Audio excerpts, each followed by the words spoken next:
Hashem Naaseh v'Natzliach. Shiur Torah, Baruch Hashem.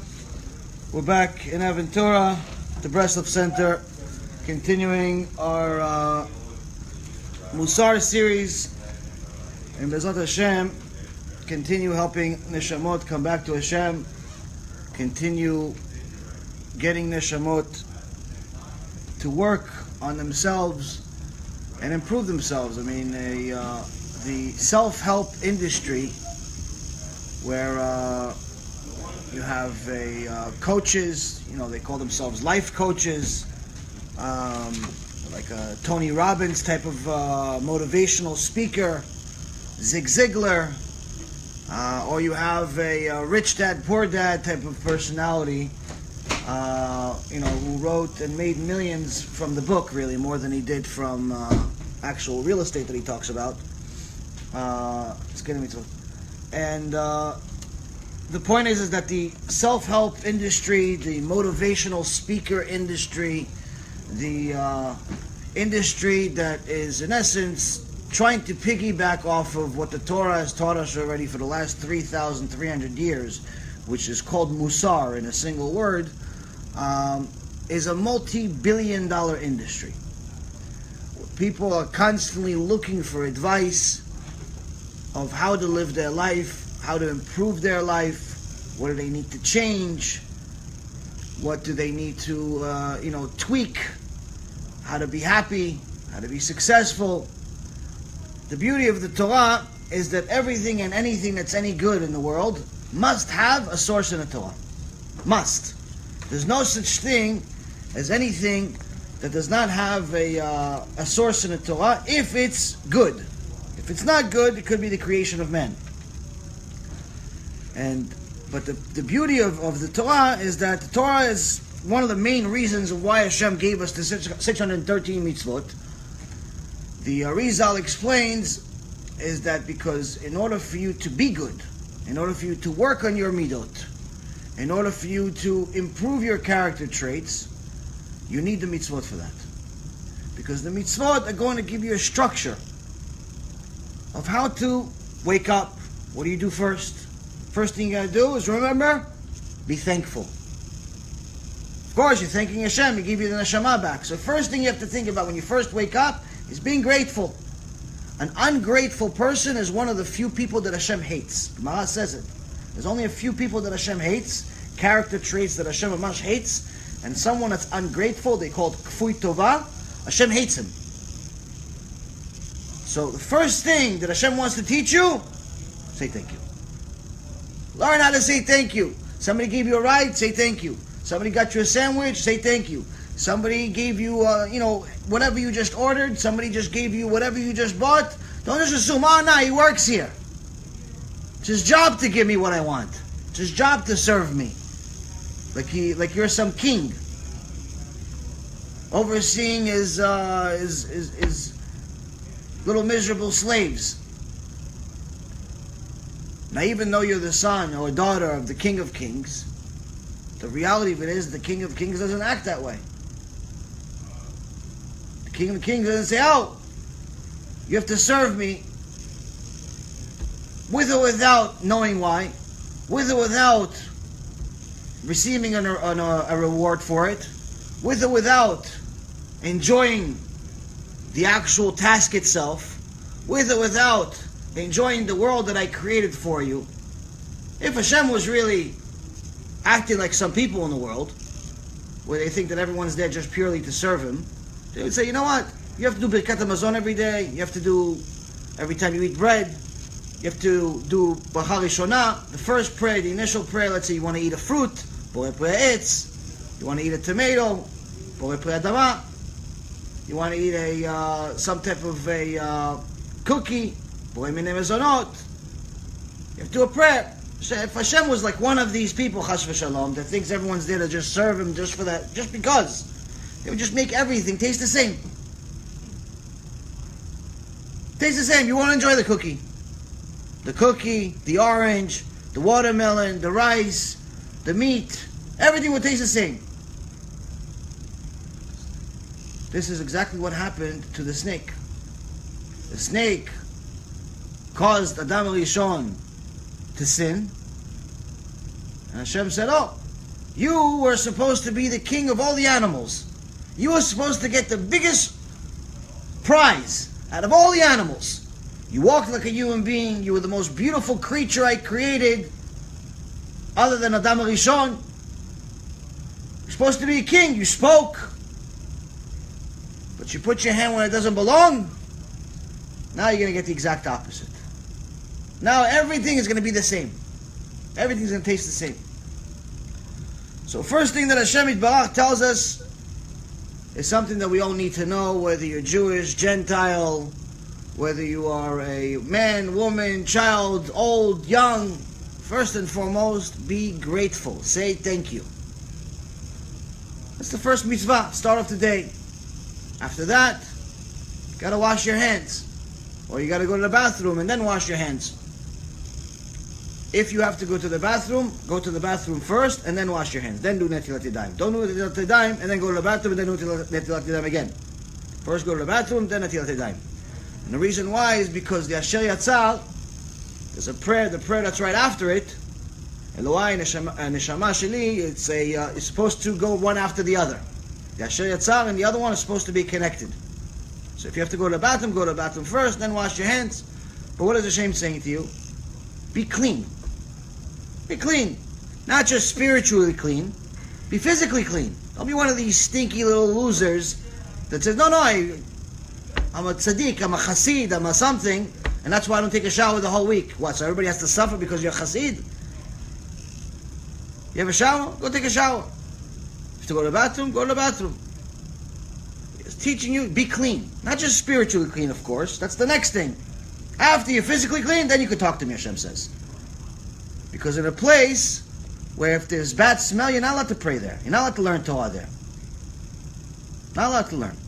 So to give you a chidush, in the old days, the Gemara says that you're not allowed to even think divrei Torah inside a bathroom. Not even allowed to think divrei Torah inside a bathroom, but a bet miklachat, like a shower, you're allowed to think divrei Torah. Why? Because it's not a smelly place. Rav Tzion Abba Shaul, Zecher Tzadik V'Kadosh Livracha, gave a big chidush. He said in today's bathrooms, it's not like the bet kiseh like they have in the times of the previous generations. Even from 50 years ago, it's not the same. Today's bathrooms are so clean where, first of all, obviously, assuming it's clean, you clean the seat, there's no tzoah, there's no waste anywhere. Inside the toilet, it's completely clean. And there's no smell. The actual mayim, the actual water inside the toilet are even good enough to do netilat yadayim. Meaning that if you want to wash your hands, a lot of people ask me this question, for example, what do I do if I have to wash my hands, but I have to wash my hands in the bathroom, like to do netilat yadayim? But then it says in the books, you're not allowed to think even divrei Torah in the bathroom. So how could I go into an impure place to go wash my hands and purify my hands, and then come outside and say I purified them? If it's impure, then whatever I did in it is impure. I would say tameh. Something impure only creates something impure. So now, the Rav Tzion Abba Shaul gives a big chidush, and he says that when you actually clean a bathroom, in today's, obviously a private bathroom, not a public bathroom that always smell or anything like that, it gets up to the point where the water is good enough to even wash your hands with, to do netilat yadayim with the water of the waste, which means kal v'chomer, it means that you're actually allowed to do netilat yadayim there. You're allowed to, think about divrei Torah even. Not obviously while you're going to the bathroom. Meaning, if let's say there's a bathroom, it's a clean bathroom, and today's bathrooms are like castles of the past generation, by the way. In the old generation, the bathroom was like a hole in the ground and always had waste. Today's bathroom, as soon as someone flushes the toilet, the waste is gone. So this is one of the big chidushim that a lot of people have this trouble if they have a small house, or they're a guest at someone's house, and they see sometimes, for example, they see the rabbi doing netilat yadayim inside the bathroom, And like, wait, how could that be? That's the reason. The reason is because in this generation it's actually allowed, not because the generation is weak, not because the generation anything. It's because the bathroom of today is different than the bathroom of yesterday. What was your question?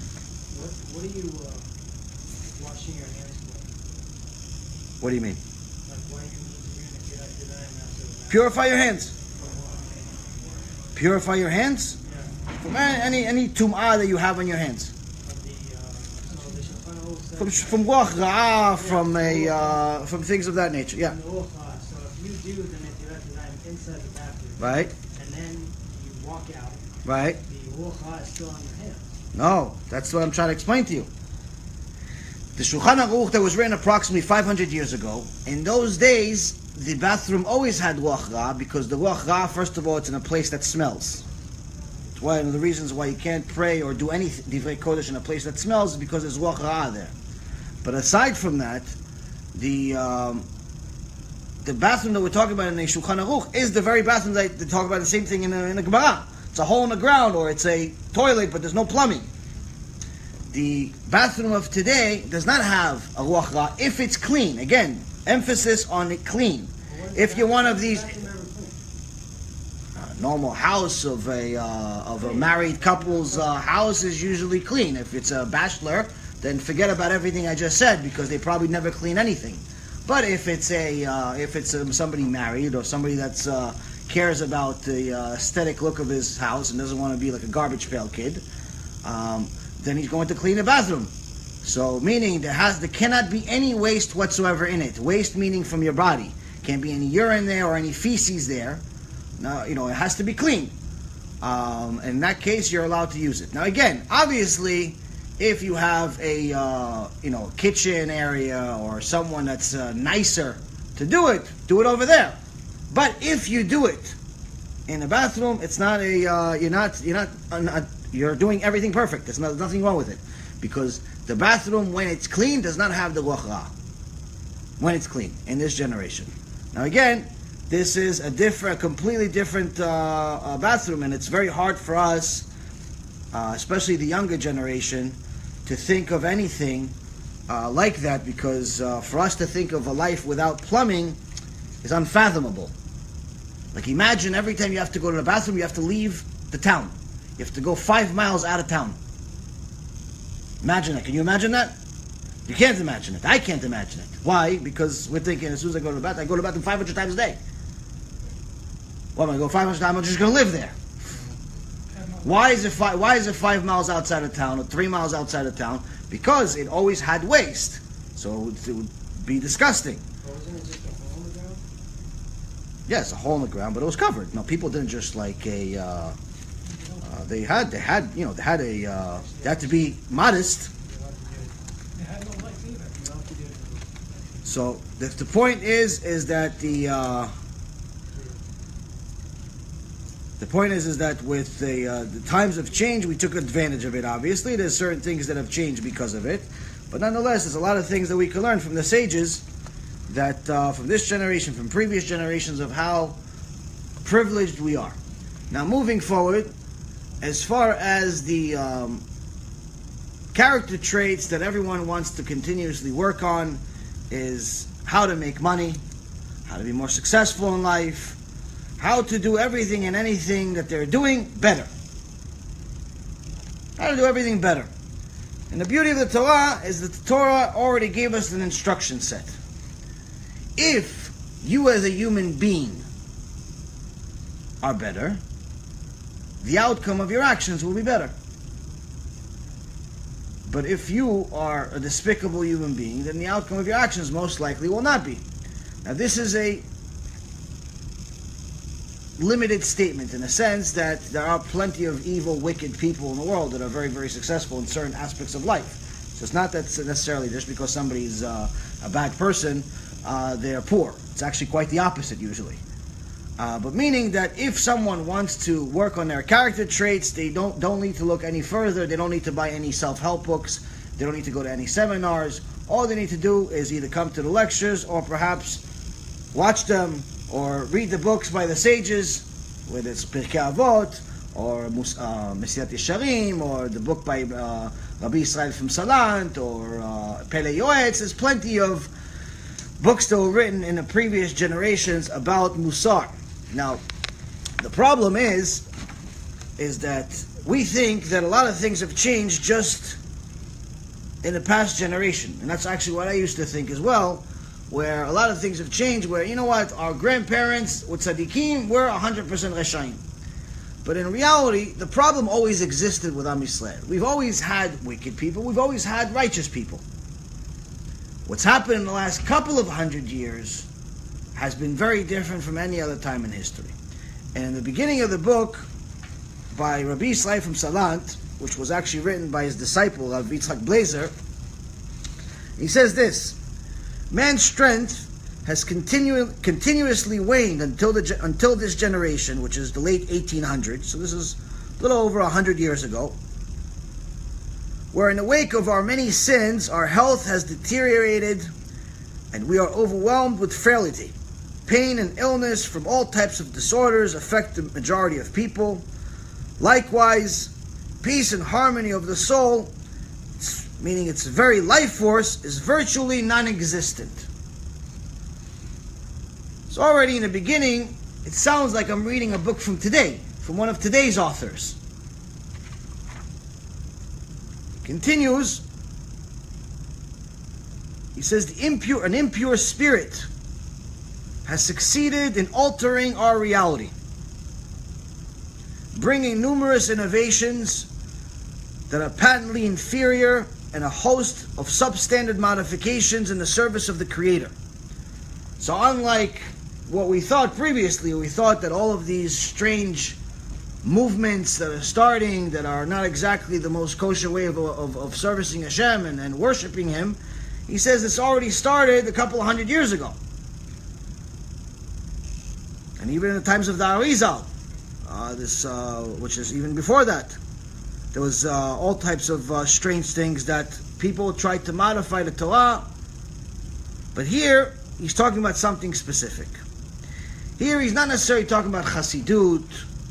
He's not talking about any reform. He's not talking about specifically on the conservative. He's not talking about that.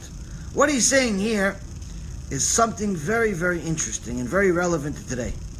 He says, in all areas of divine worship, weakness and fatigue of the spirit are clearly recognizable. The soul's power is continuously diminished until we find ourselves in the most amoral of times, wherein disease of the soul is an almost universal reality. May God have mercy on us. A close scrutiny of the general situation of Torah and heavenly fear reveals that the spiritual degradation of fear of heaven is much more rampant and destructive than the debasement of Torah study, and the ramifications of this weakness are far more serious. In earlier times, Torah knowledge and fear of heaven perfectly complemented each other, like inseparable twins. Moreover, the Torah itself is not invulnerable, because without fear, the vitality of Torah will ultimately be debilitated as well. May Hashem have mercy. So I skipped around a little bit of a few things that I highlighted. So here, in so many words, what he just said is that although the Torah is being studied, even in his day, they still study Torah. The Torah is being studied, it's being learned. People are going to the Kolelim, they're going to the Bet Midrash, they're going. It's not that everybody became Reform overnight. Everybody became conservative, Hashem Hashem overnight. No. It said people are going to Kolel, people are going to Yeshivot. The problem is something changed in the air. Something changed, someone impure modified the system. What did he do? He took out the teachings of Yirat Shamayim. He says they're studying the Torah like you study any secular subject. Studying Torah like they're studying physics. They're studying Torah like they study all types of science, all types of languages, all types of different arts and craft. They're studying it as an intellectual thing.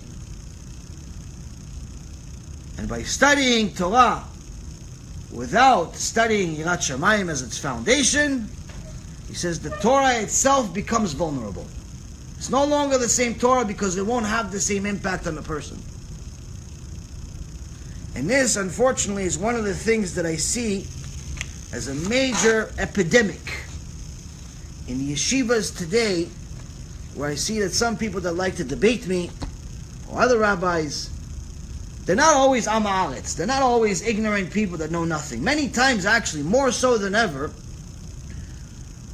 they're actually people that used to go or still go to yeshivot, Yeshiva University or other places, and they love to debate. Not for the sake of heaven, not for the sake of, listen, I want to get to the truth, I want to get to see what Hashem really said here, I want to work on myself, I want to do that. No. For the sake of who's right and who's wrong. I want to show the world this so-and-so rabbi is wrong. And I proved it to him. How? I proved it online, in public. They don't go and they don't send an email privately saying, don't send an email privately say, listen, I saw you said so-and-so in the lecture, but I heard something else somewhere else. No. They make sure the world sees. They make a whole new file, a whole new post, a whole new page to make sure the world knows I have a different opinion. Ani cholek al harav. I disagree with the rabbi. Because and everybody becomes Rashi. So here you have a serious problem. Because when someone learns Torah, it's supposed to improve his character traits. It's supposed to soften him. It's supposed to make him a better person. It's supposed to improve his relationships with Ben Adam lechavero and Ben Adam lemakom. Both the relationships he has with other people and between him and Hashem Yitbarach. But Chazal says, if he's learning his Torah for something, from some other reason, to get kavod, to show that he knows something, money, some other reason other than the actual real reason, it was better that he died at birth by getting choked by the shilya. You know, the what is it called? Not the umbilical cord, the placenta. The placenta, chazak u'baruch. They say that, you know, when the baby comes out, sometimes the shilya is on their face. It says it's better they would have stayed on his face and choked him to death. So Chazal asks, this is kind of, I mean, God, the guy's still learning Torah. It's that bad that you'd rather not him coming to the world? Because yeah, it's that bad. Why? Why is it that bad? Because before he came to the world and became a Chilul Hashem walking, going against Talmidim Chachamim, going against rabbis, or just in general showing arrogance due to the knowledge that Hashem gave him anyway, from Torah. Before that, the angel already taught him everything in the Torah, much more than what he already knows now. So before he actually came to this world, he knew more. And he wasn't a gaftan, he wasn't prideful, he wouldn't have bad midot. He's perfect. It was better off he stayed that way. He knew more and he was better. Now he thinks he knows more and he's worse. It's better off he didn't come to the world. So this is one of the things that happen as a result of what Rabbi Israel Misalant and Rabbi Blazer are saying.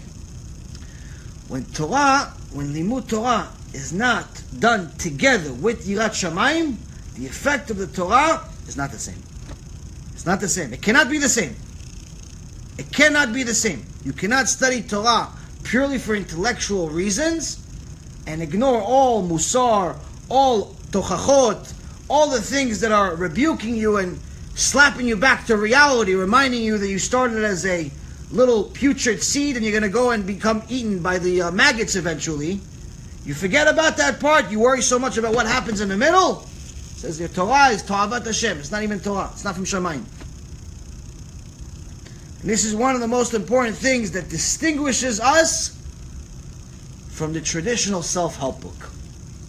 The self-help book, especially of today's generation, he's going to tell you, yeah, listen, to be happy, smile for 20 minutes straight.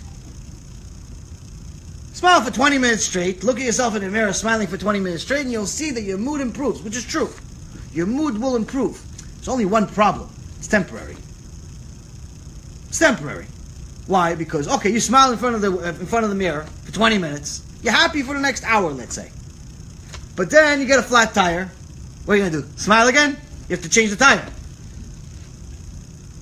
Your bank just called you, say, listen, sir, you have an overdraft and your mortgage was check just bounced. What are you going to do? Smile? What are you going to do? The kindergarten teacher just called you, hey, sir, I'm sorry, your son just fell off the glitcha over there, the little ramp over there, and he broke his hand. We're in an emergency room. What are you going to do? Smile? Let me look at the mirror. Hold on. Let me do FaceTime. What are you going to do? This is the nonsense that we're missing. And people spend an enormous amount of money and time going to these half a lesson. Listen, they mean well. The coach means well.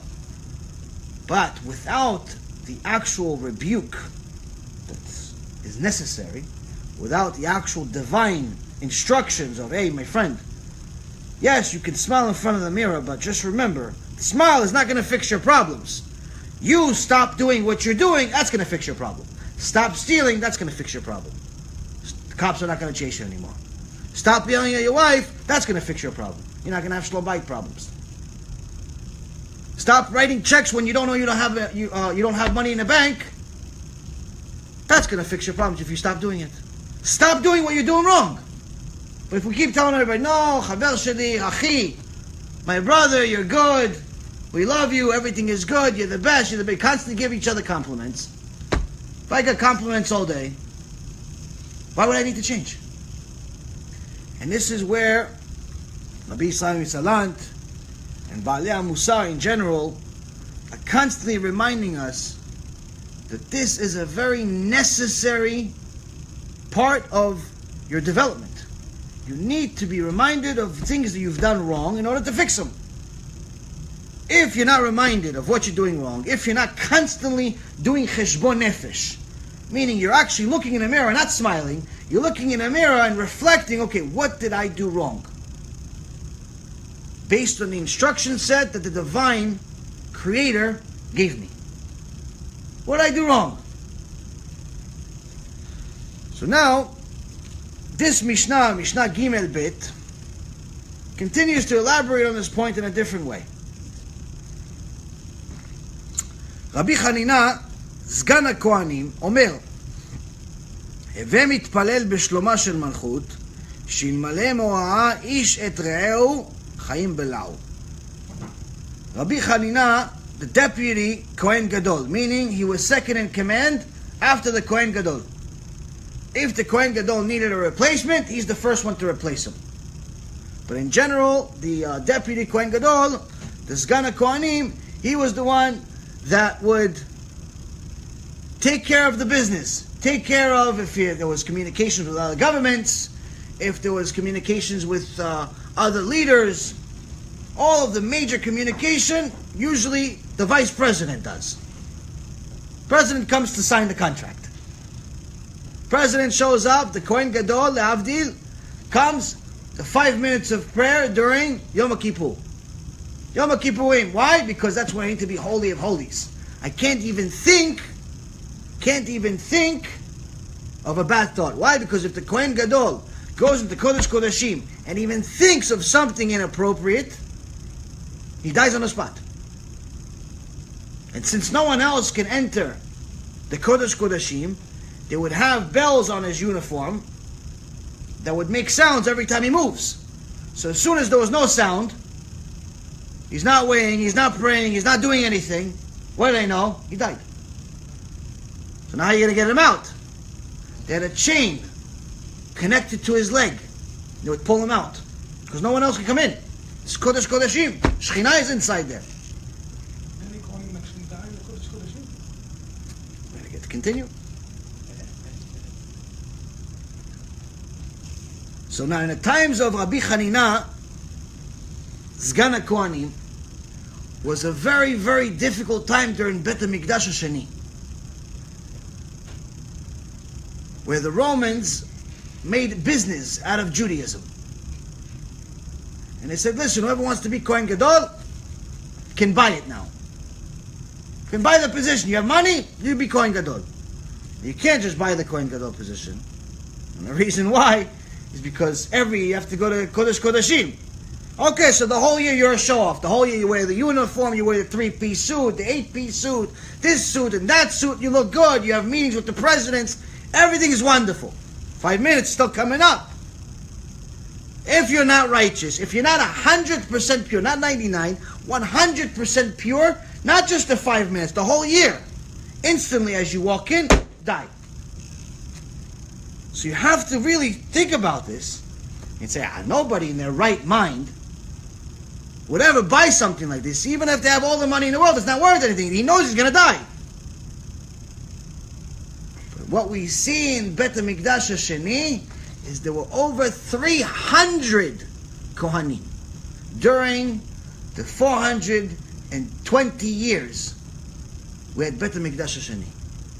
Meaning there was a new Kohen almost every year, because one Kohen was there for 80 years. So there was a new Kohen every year almost. Now think about this for a second. The first guy, okay, fine. The guy's a millionaire. He thinks he's smart because, usually people that have money, they think the IQ is as high as their bank account. So every dollar that's in the bank account, IQ is higher. That's a normal feeling. It's not a good one, but it's a normal feeling.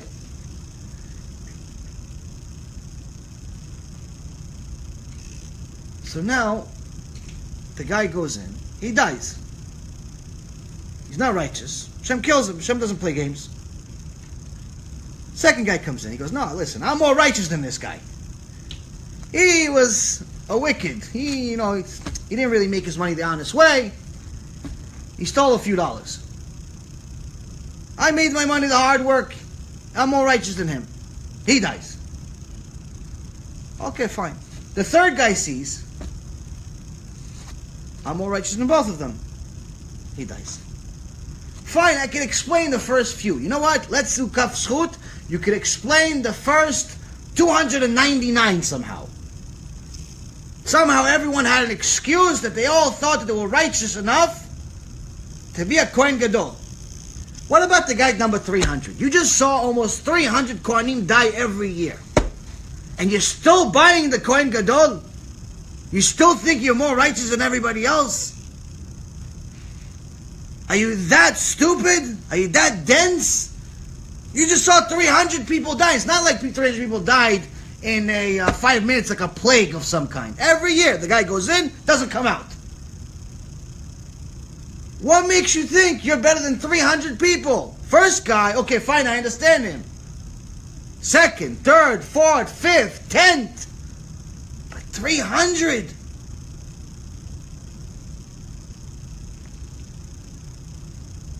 And this is actually one of the things that Rabbi Hanina is here to tell us. It says, pray for the welfare of the government, because if people did not fear it, a person would swallow his fellow alive. So first and foremost, he's telling us something very strange, especially in today's age. Pray for the government. But the second part is even more interesting. He's saying that if there was no government, each person will swallow his friend, not his enemy. His enemy, of course, he wants to swallow him alive. He wants to kill his enemy. You tell a guy, listen, what do you tell a Palestinian, what do you think of your next door neighbor Jew? Like, I want to kill him. You tell the South Koreans, what do you think of the North Koreans? I want to kill them. You tell Pakistanis, what do you think of the Indians? I want to kill them. Everybody wants to kill. He says, no, this is not. This is enemies, of course. Enemies, kal v'chomer. But no, he says, your friend, your BFF, guy you grew up with. If there was no government, there's no leadership, you'd not only kill him, you'd swallow him alive, meaning you'd leave nothing. Like, sometimes you see these big fish, they eat the smaller fish, they don't leave any remains. So please pray for the government, he says. Obviously this is the basics. Let's go into the details of what he means.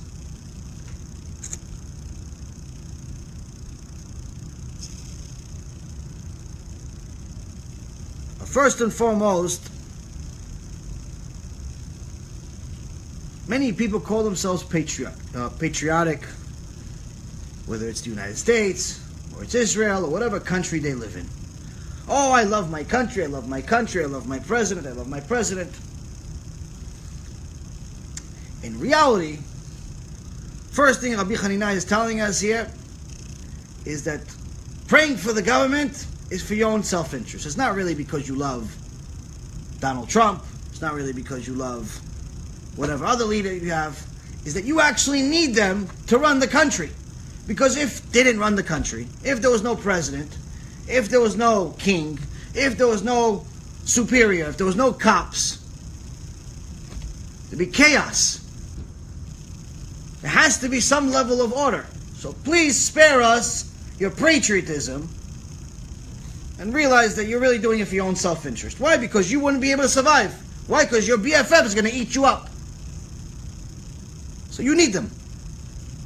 So you don't necessarily, Chazal says, as long as they're not going against the Torah, don't go attack them.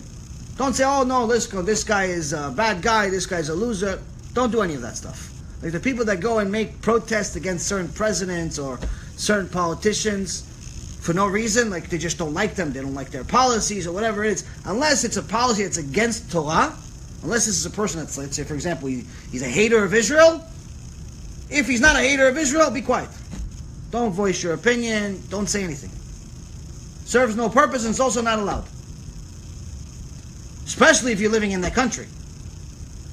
So, the first thing that Rabbi Hanina is telling you is that you need them. You need order. You need some type of memshala, some type of government, some type of superior power that's going to run the show and is going to tell people what to do.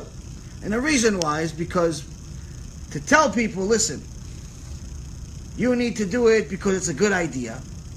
I thought, okay, thank you very much for thinking it's a good idea, but that's your opinion. Your opinion is for me to work 9 to 5. My opinion is I'm going to go rob a bank. Who says you're right? Your opinion is going to take me 30 years to pay my mortgage. My opinion, 8 minutes or less. So who's right? So you need to have some type of government order to put everything in place to keep people under control. So the first thing is, before anyone says, listen, I'm patriotic, you should actually ask yourself, are you really doing it because you love the president that much? Or are you doing it because you really need it? Now, how do you know the answer? You know the answer is if, let's say, for example, they say, okay, so you love the president, so you go and you march every day. Or you go and you, I don't know, do some type of campaign. Would you still do it if you were fined every time you did it? Every time you gave a compliment to the president, you got fined $100. Would you still give him compliments? If no one knew your opinion, would you still express it to the wall? You still talk to the wall, oh, I love President Trump, I love President Trump, he's great, he's wonderful, but nobody's listening to you. Would you still do it? So, obviously the simple answer for a normal person is no, which means that there is a self-interest behind it. There's a self-interest, you're not doing it purely because you love anyone. You love yourself. So why do you love yourself? Because you want, obviously, you don't want your friend to swallow you up. You don't want your friend to kill you. You need some type of order. So what is this like? Rabbi Hanina is telling us this is no different than your service of Hashem Yitbarach. Many people in our generation love to talk about how they want to do tshuva be'ahava. They want to do tshuva because they love Hashem. Especially people that are connected to the Hasidut movement, whether it's through Breslev or through Chabad or other Hasidim. They love to talk about loving Hashem. Hashem, they sing to him, Ani Ohev Otcha, they sing and they sing and they sing. In Vegas they sing too. They sing in Vegas with all the Ta'avat Hashem that's over there and everything else. They're saying, Hashem, we love you, Hashem, we love you. And in the club they sing, Hashem, we love you. So you're going against them, but you're saying you love him at the same time. So this is a serious wake-up call of how do you know if you actually love Hashem or not. If there was a bat kol that came down from Shamayim and said to you, Steve,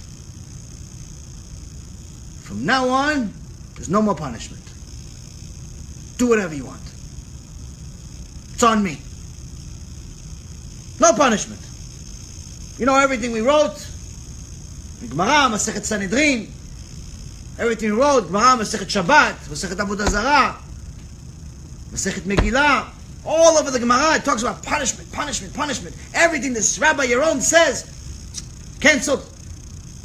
Everything that the Rambam said in Hilchot Tshuva, ooh, wah. If you read it, you start crying.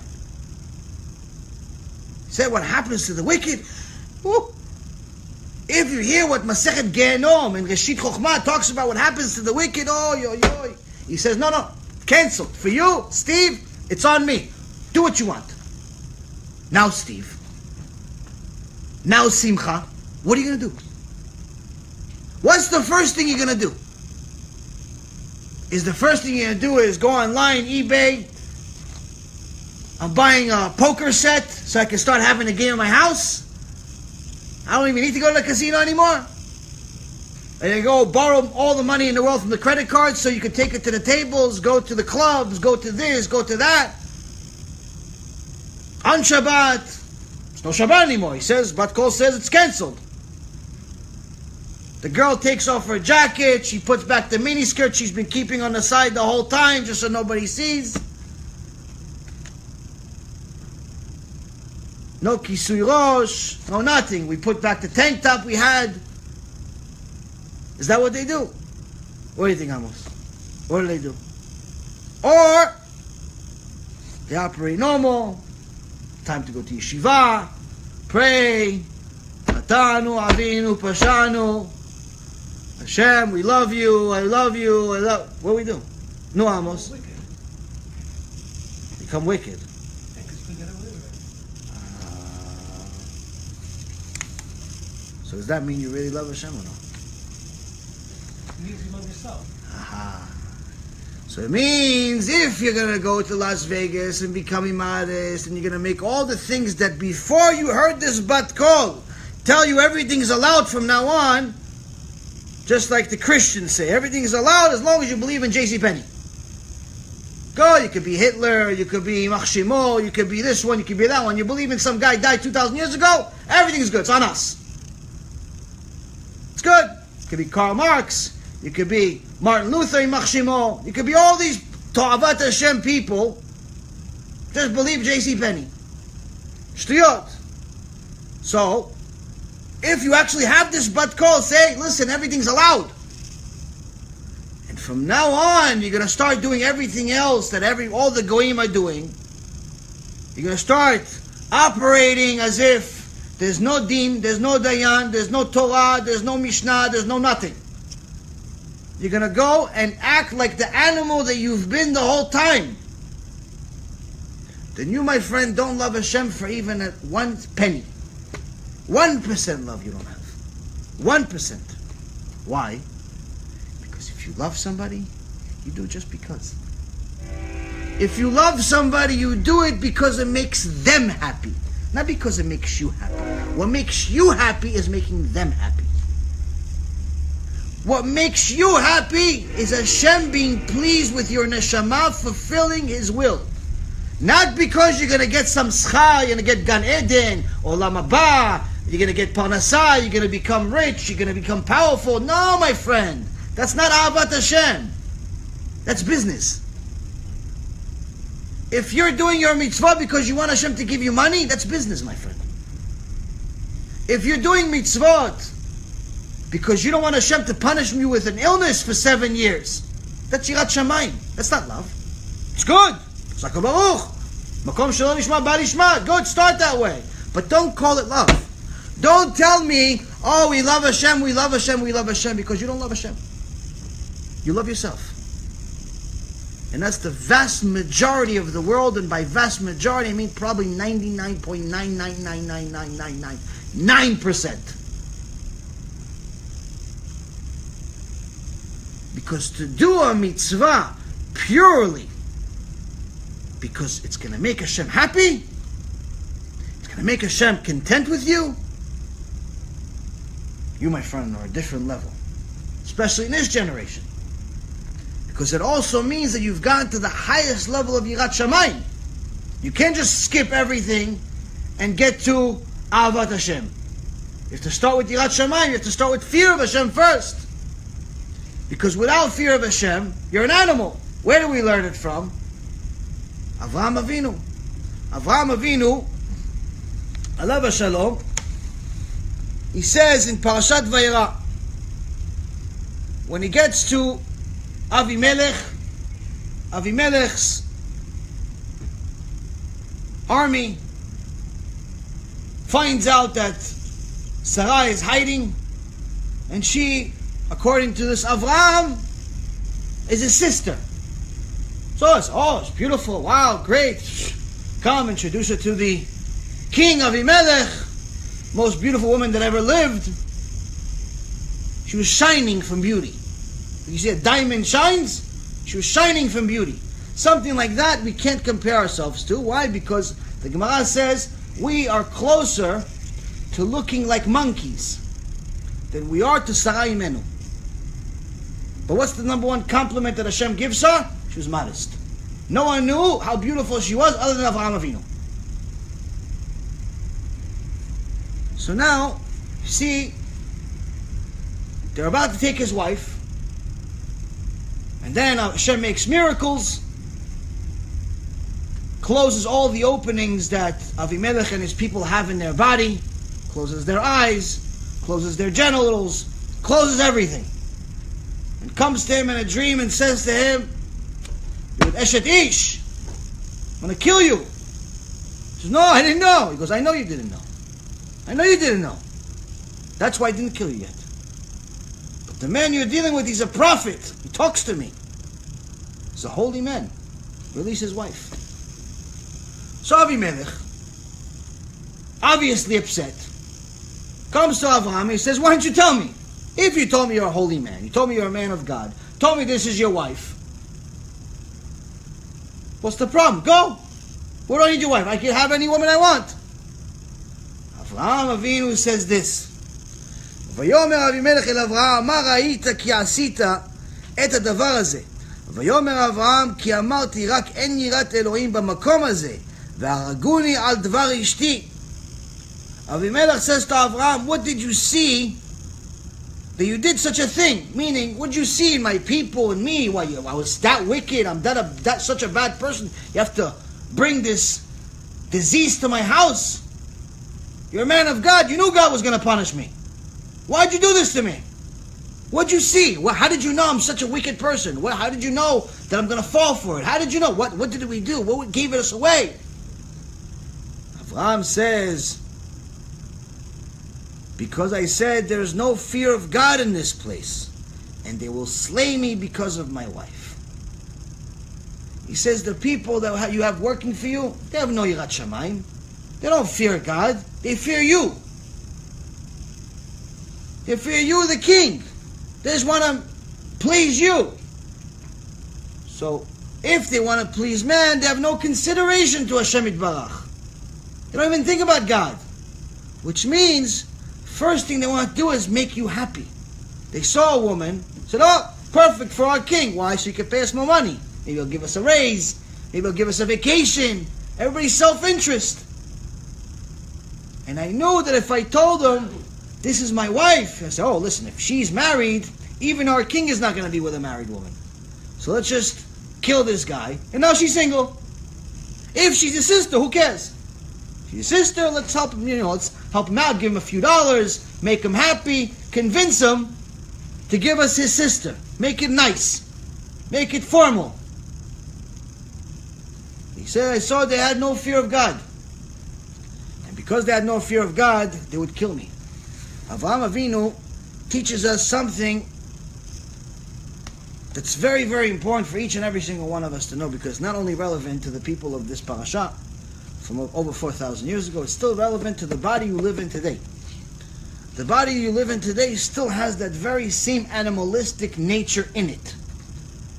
The body you have in you still wants to act based on instinct.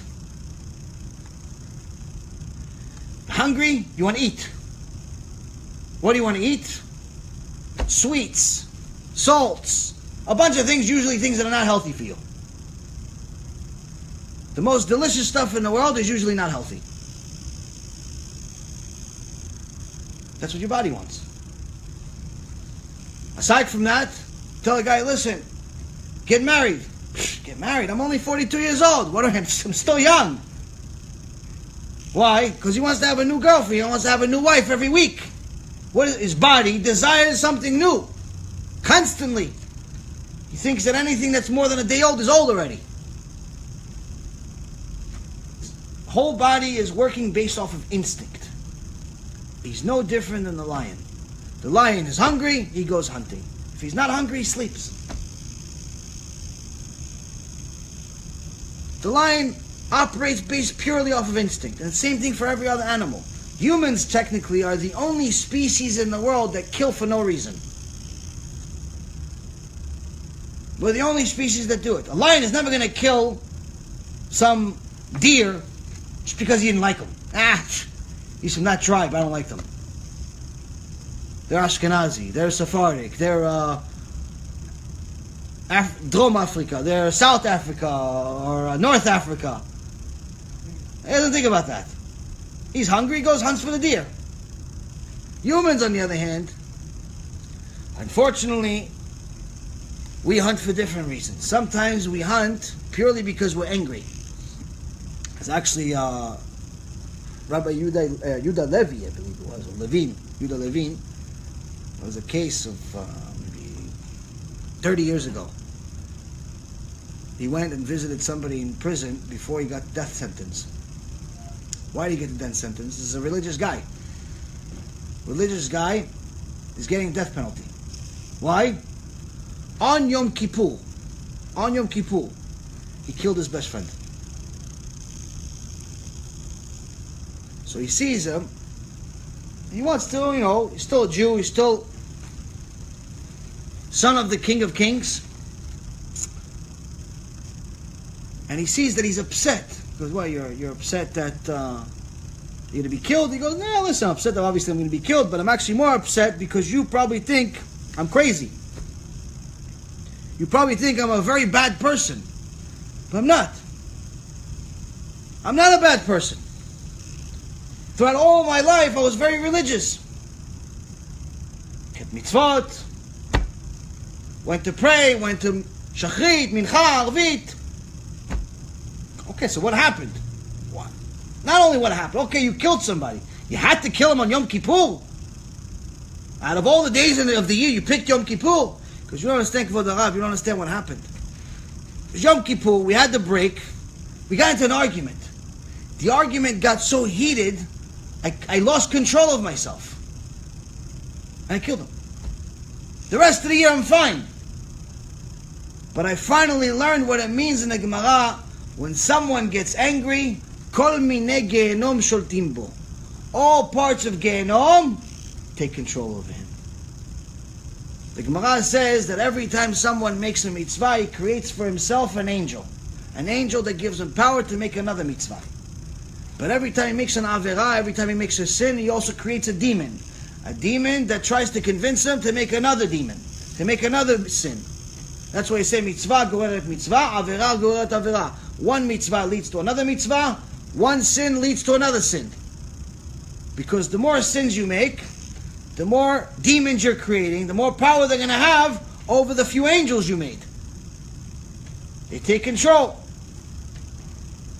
The same rabbi, Rav Porat, that made the lecture about Hitler and the Holocaust, which is very, very famous, very popular lecture. Baruch Hashem, it's a very big reality check for anyone who doesn't know about the subject. He also made a lecture about how Hitler, who was a complete loser his whole life, Yimach Shemo v'zichro, how he went from being a loser, bum, went to jail, never had a steady job, was mamash like a complete loser. How he became Führer, how he became leader of a country, almost took over the entire world. And there's a book that was written by one of his friends, one of Hitler's friends.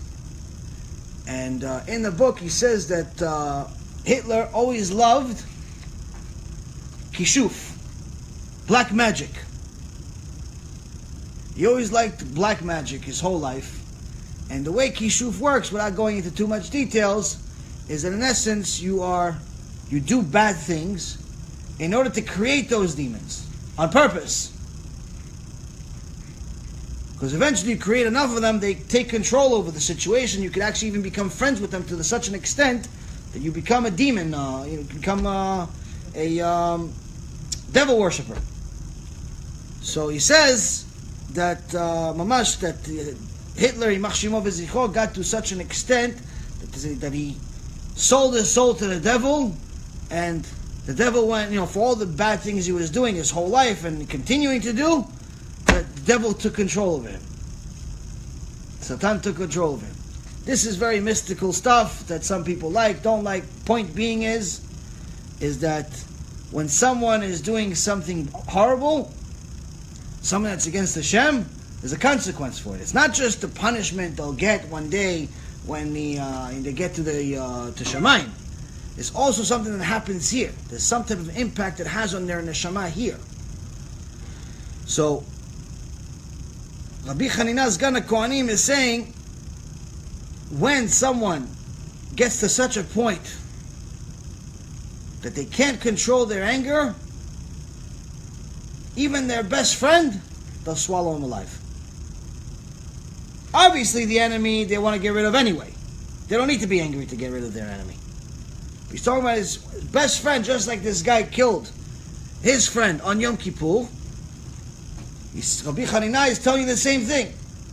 That's what you need to worry, not worry about killing your enemy, North Korea, Yimach Shimam. You don't need to worry about killing Iran. You don't need to killing about ISIS or any of these other wicked people.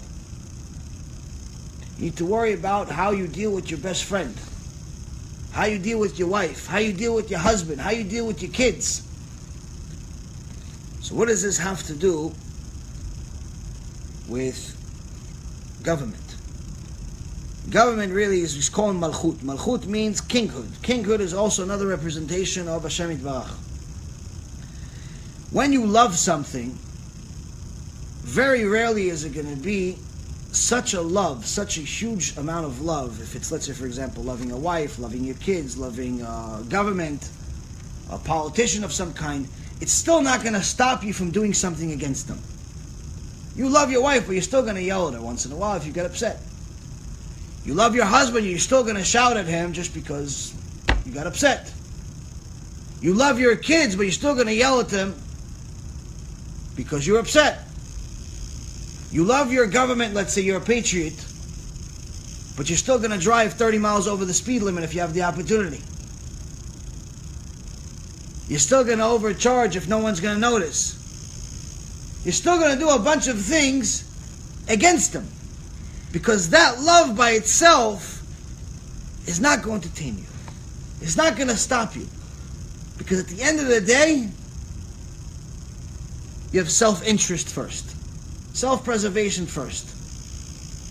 And when that self-preservation is out of control, when that self-interest is out of control, you become complete animal. So Rabbi Chanina is saying, the first and foremost you have to understand before you start talking to me about Ahavat Hashem, let's start with Yirat Shamayim. Let's start with where you even stand with Yirat Shamayim. Are you even at a level where you fear punishment? Not even in this world. Because most people, only they worry about in this world is usually after it happens. They worry about sick, somebody gets a cold, they think, oh, Chas Shalom, what do I have? What do I have? Someone has a pain on their side, oh, maybe I have this, maybe I have that, they start praying. Before that, they weren't praying. But as soon as there's a pain, there's a lump, there's a this, there's a that, everyone becomes tzaddik. Before that, they were going on the beach on Shabbat. So usually in this world, as far as, unless you're connected to Hashem Yitbarach on a regular basis, you only start fearing things in this world after they happen. So let's not worry about this world yet. Let's talk about something far away. It's easy to believe in things that are far away. That's why people believe in, like, for example, like this whole evolution theory. Even though by definition it's a theory, which means it's a guess, an educated guess, nonetheless people believe it like it's a word of God. They believe that dinosaurs were here 60 million years ago, 2 billion years ago, the world went to some type of explosion 13.4 billion years ago and expanded, and they have all these stories. Why? Because it's far away. It's far. And over a long period of time and really, really far away, lots of things can happen. It's easy to believe something that, especially since it doesn't obligate me.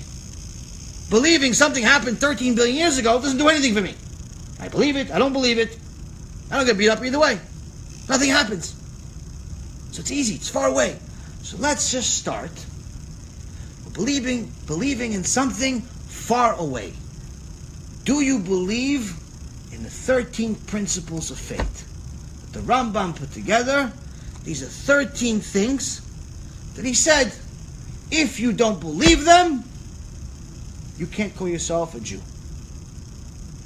If you want to convert, they won't convert you. Because you don't believe in the foundation of Judaism. These 13 things are the foundation. If there's any question on one of them, you cannot be Jewish. If you're already lucky enough to be a Jew, and you don't believe in them, then you, my friend, are possibly an apikos. Now, the Rambam does us a very, very great justice and favor for us. He tells us what happens to these people. In chapter 10 of Sanhedrin, the Rambam says that karet, which is the worst punishment in the Torah, is the most severe punishment that the soul can receive. However, this is not to imply that this is the only punishment. So, for example, when someone, chas v'shalom, violates Shabbat, it's isur karet. Someone violates Yom Kippur, isur karet. Someone eats chametz on Pesach, isur karet. Certain things that are a big deal. He says these people, they have isur karet, which in the days of the Sanhedrin, they've killed them. Death penalty. But he says, let's not mistake this to be the only punishment, because it's not. First of all, we don't have the Sanhedrin anymore. There's no more death penalty. So the death penalty of today is heavenly, according to the Gemara. But he says, even that, still not the only punishment. And you can't misunderstand this. In chapter 3, Halakha 5, the Rambam explains, I'm not going to go into obvious details of what happens in these places, but this is something to explain to you. This is actually one of the 13 principles of faith. All the wicked whose sins are greater than their merits are judged according to their sins and will receive the appropriate retribution. But they're granted a portion of the world to come. Meaning, people that are wicked, they have more sins than they have merits, they're going to get punished, but they still have a share of the world to come.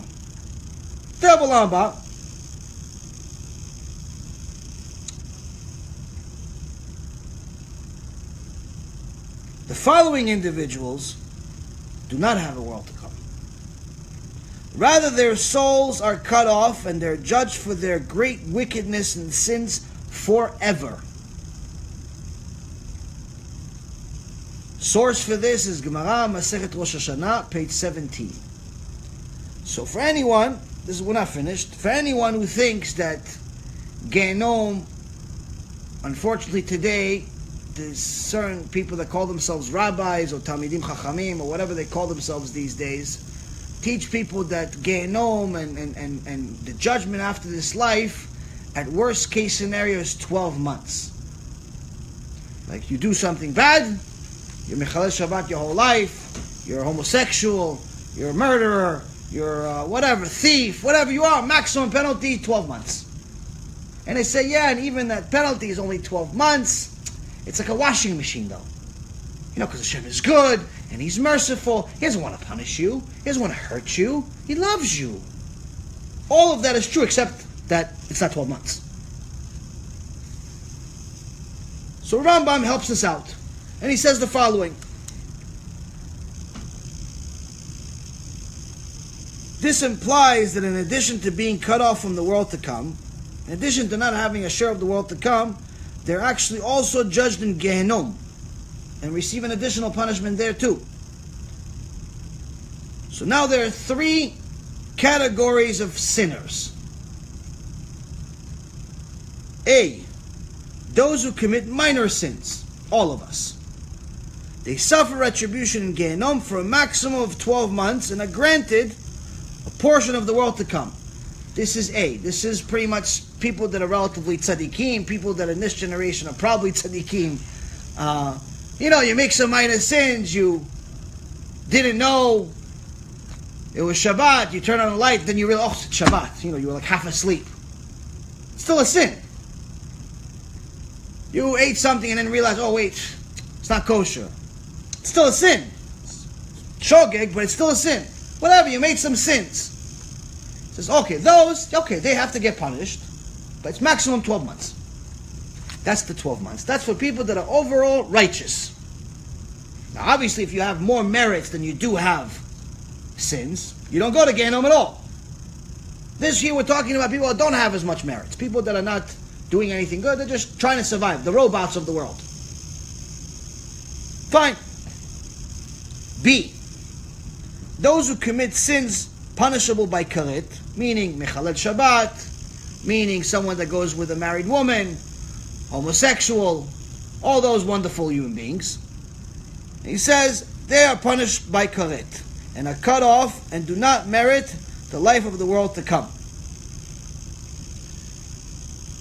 Meaning that they're in the Gemara, in Rosh Hashanah, page 17, is defining those people as someone that is getting a punishment that's endless. And C, the 13 categories that are mentioned in chapter 3, there are certain types of sinners that are even worse than that. Why are they worse than that? Because these people, technically, if you have a choice, you shouldn't even let them do tshuva.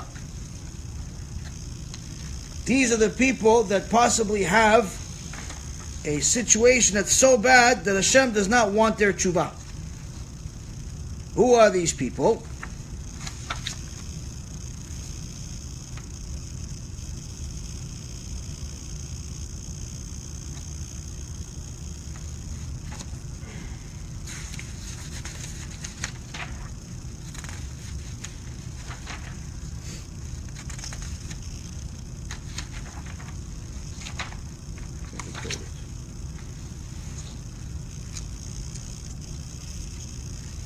In chapter 3,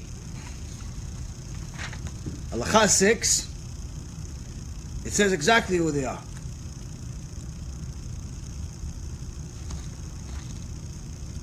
The minim, the epikolsim, who deny the Torah.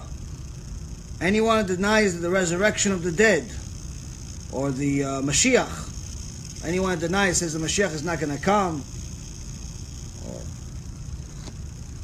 Anyone that rebels against God, anyone that causes other people to sin, machtia rabim, anyone that separates themselves from the community, meaning when the community fasts, they have a community fast because there's some type of gzerah or decree from Shamayim, so they do a community fast, the community is suffering, and he says, no, you guys suffer, I'm not with you. Someone separates themselves from the kila as if he's not part of Am Yisrael. Anyone that makes sins publicly, and he's proud of it. Something like the gay pride parade fits the description. Those who betray the Jews to the Gentile authorities. This is like the Yevsektia. From the times of before even World War II, there was wicked people in Russia that would actually bring the Jews. Jews would bring Jews that were religious, including rabbis, as many rabbis, to the authorities so they could kill them. Or even Jews that served in the Nazi army and pretended they weren't Jewish. We had a whole lecture about this topic for anyone that wants more sources on that. or those who cast fear upon people for reasons other than the service of God. Someone just wants to scare people to give them money. Like, for example, there's these babot, these fake Kabbalistic people. They're not Kabbalistic, they're not nothing. These people are Reshaim and Rushaim. And someone comes to them that's clueless, doesn't know anything about their life, doesn't know anything about Hashem. And they come to them and say, listen, I have this bad fortune over here, I lost my money, I lost my this, I lost my that. You know, people have problems in their life. And they come to a guy that looks holy. Especially those people. They have huge beards they could sweep the whole neighborhood with. Sometimes they have weird clothes on that looks like they just came from Mount Sinai.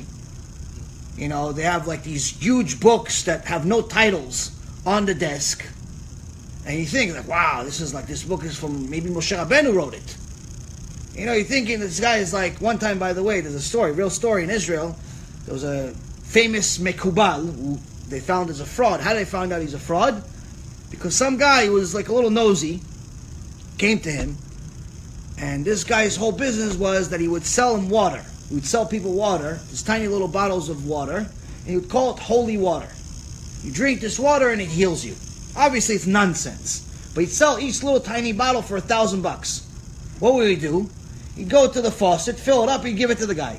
But the bottle looked fancy, looked schmancy, looked this, looked that, and people are stupid, so they pay $1,000 for it, or they're desperate. Point is, one of these guys wasn't really buying the whole thing. He saw there's like 3 big books on the table, and this guy's wearing glasses, and he looks scary. And he's telling him, listen, if you drink this water, you have the disease. The guy didn't have anything. He was just trying to see what's going on with this guy. Maybe he gets some parnasah, maybe this. The guy's telling him he's got this, he's got that. He's scaring him to death to get him to buy this $1,000 worth of water. So, okay, get me the water. You have water, you have water. The guy looked, he saw, I happen not to have. I'm going to get you the water. I have some in the back. I keep them in a very special place. Can't just keep them around. Okay, fine, get the water. The guy goes in the back. In the meantime, the guy's sitting there a couple of minutes. He's just nosy, so he just decides to take one of the books and open it. One of these big black books. What does he see? Mickey Mouse. Mickey Mouse. Hamash, Mickey Mouse. That's what he said. I saw Mickey Mouse.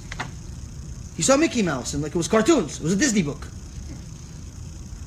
The guy comes back, and he has the whole book, and the guy, as soon as he sees the book open, he knows he's been caught. It's like, Talo mitbayesh, you're not ashamed. You rasha, you're not ashamed taking advantage of people, selling them this stupid water for $1,000. You can't even have a real Torah book on your desk. No, you don't understand. I don't even know how to read.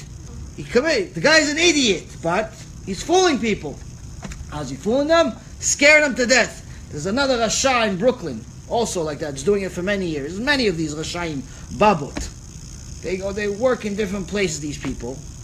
And people come to them and they say, listen, I have this problem, I have that problem. He goes, yeah, of course you have that problem.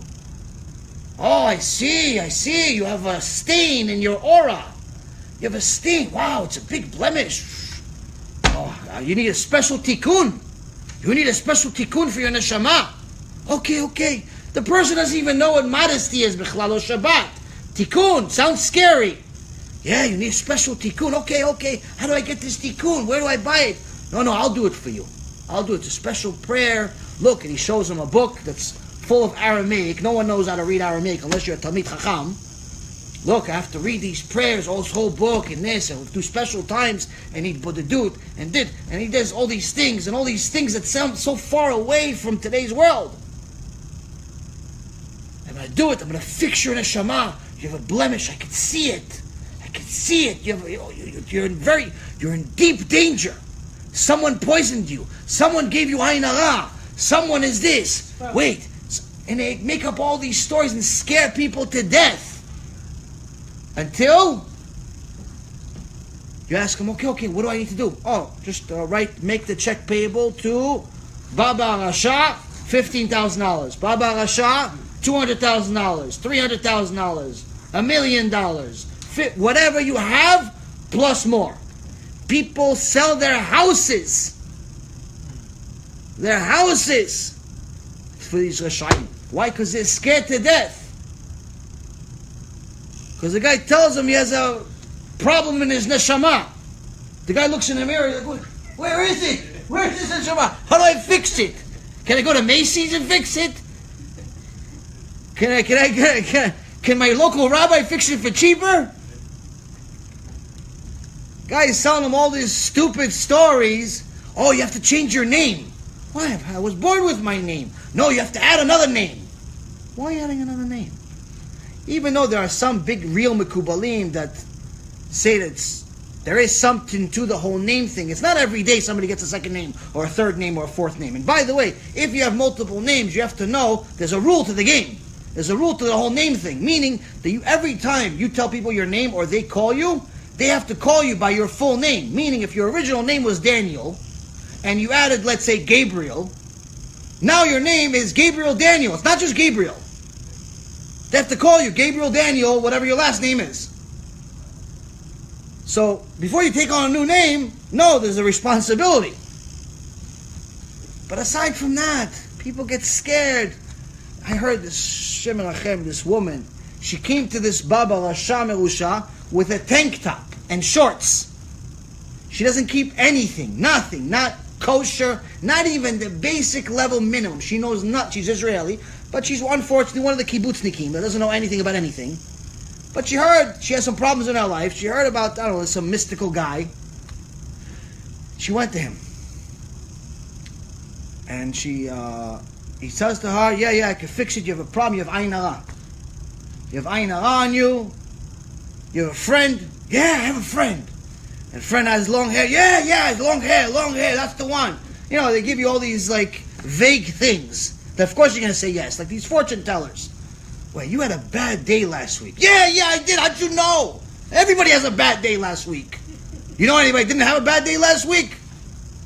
You had a headache at some point. Yeah, of course. It was 3 weeks ago. How'd you know? You have a son? No, daughter. Because you see how your eyes... You have a daughter. Yeah. He sees how your eyes move and your face move. It's also knowing how to read faces. And all Reshaim. And also, if you go against these people, they're also mobsters, by the way. So if you don't want to pay, they could ruin your life. Meaning, once you're already in their system, Allah alecha. Unless you kill them. Yeah, good luck with that. They're the mobsters. You're just an average guy trying to do tshuva. So these people are very dangerous people. So the Rambam says, those people, they have a nice villa. A permanent villa in Gehenom that's never going to end. And he continues and he says all of these different types of people that waste seed, Shabbat, and so on, have this Gehenom that never ends. So first and foremost, we need to understand that there is very much a place of suffering. And it's not theoretical. It's not a Christian belief, even though the Christian belief is similar, that there's some type of inferno or whatever, but for them, the inferno is for nothing. Like if you believe in JCPenney, you don't go there. You give all your money to the priest to buy a private jet, everything's good. So of course you're going to give the money, just so you don't have to do anything anyway, just give money. In Judaism, you obviously have a responsibility. Now some people say, no, this is different. Somebody tried to debate me this a week, 2 weeks ago, whenever it was. No, I never heard of this. This is maybe your belief. So I had to give a bunch of different sources. Gemara, this, that. It's like, no, but they don't teach that in Chassidut. In Chassidut, they don't teach about punishment. This is completely false. Only the Chassidut of today, part of it, not all of it, obviously, because there is a very good part of Chassidut, but there's a tainted part. Like Rabbi Yisrael from Salant said already 150 years ago, some people tainted the religion. They tainted parts of it. They start adding and modifying, tweaking, and taking things out. So, unfortunately, some have taken out the Yirat Shamayim part, and also the Yirat Shamayim has to do with 13 principles of faith. What's 13 principles of faith? There's a reward for the righteous, a punishment for the wicked. But if you see the wicked driving a Ferrari on Shabbat to his $5 million house, where's the punishment? Obviously, it's not in this world. So if you don't believe that there is a punishment in the next world, or you believe that the punishment in the next world is limited Whether you're a murderer, or you're Bernie Madoff, or you're some guy that's going against Hashem, has websites against rabbis, you all have the same punishment. Might as well be a rasha. Everybody gets a 12-month sentence, and it's a laundry. Might as well be a rasha. What are you doing? What are you keeping mitzvot for? So he said, no, this is not part of Hasidut. This is a complete lie. Proof? Right here. Sefer Chasidim, Margaliot, Siman, Kuf Mem Hey. 145. Says, Elu. שמטילים אימה על הציבור שלא לשם שמיים יורדים לבאר שחת ואינם יוצאים משם לעולם גיהנום חלה והם אינם חלם שנאמר תהילים 49:15. I'll obviously translate this to English. Their form is doomed to rot in Sheol וצורה לבלות שאול אלא אש יוצא מעצמותיהם ונשרפים. Okay, translation. This Sefer Chasidim was written by Rabbi Yehuda Bar Shmuel HaChasid, Mishapira, who was Gdol Ador. It was not some local tiny rabbi nobody ever heard of. Gdol Ador, who came from the Gdol Ador, who came from the family of all the biggest of the generation. One of the biggest impacts of Chasidut in history came from this shoshelet, this family. And he writes in his book, those who teach the public not for the purpose of shamayim, for their own self-interest, they try to scare people so they give them the money. They try to tell people, they sell people stories just so they like them. You know, like some people say, no, Hashem loves you, just make sure you make the check payable to rasha.com. Hashem loves you. Yeah, but I'm Mechalel Shabbat. No, don't worry about it. Rasha.com. No, but I eat chazir on Yom Kippur. Don't worry about it. Just rasha, don't forget the .com. And tell them whatever they want, they're going to tell them. Why? Just give me money. Give me money. All these rabbis, they come from Israel, they come from here, they come from Gehenom, they come from everywhere. And tell them whatever you want to hear, I'll tell you. I even have one Rasha Merusha. He comes in a lecture and he says, he talks about me. He doesn't say my name, but I know he's talking about me. Because I debated him and I abused him in a debate. He talks about me and he says, there's somebody out there, and he even reads verses in the Torah. He reads verses in the Torah to scare people. But that's not being a rabbi. That's not how you do it. That's not how you do it. You gotta tell people what they can handle. If I tell you the verses, you can't handle the verses. The Torah is too much for you. What Hashem wants you to do is develop your own relationship with Him the way you want.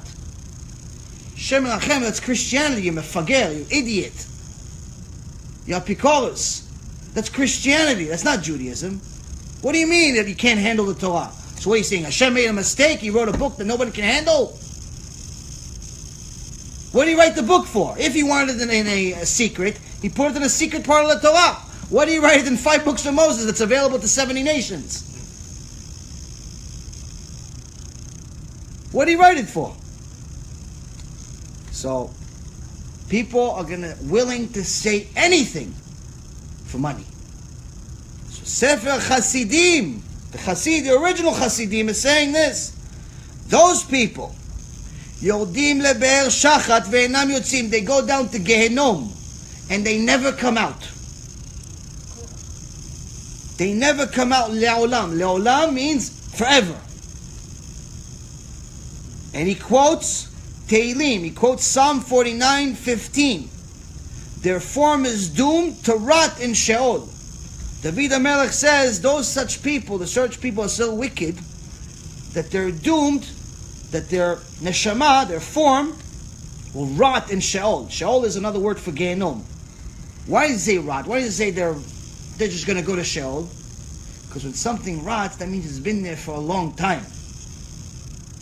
It takes a long time. He says their neshama will rot there, will be there forever. To such an extent, like the Gemara says, that even when the world ends and the rest of Gehenom, the other 6 chambers of Gehenom get shut down, their section doesn't get shut down. Why? Because what they did by teaching people falsehood, by telling them they're all tzaddikim, they're all nevonim, everyone's great, you don't have to do tshuva, just give money, just give money, just give money. What do? Everyone's lost because of them. Meaning they stole souls from Hashem. All of these wonderful, amazing children that Hashem wants to come back. Beautiful neshamot He created for what? He created for them to be connected to Him.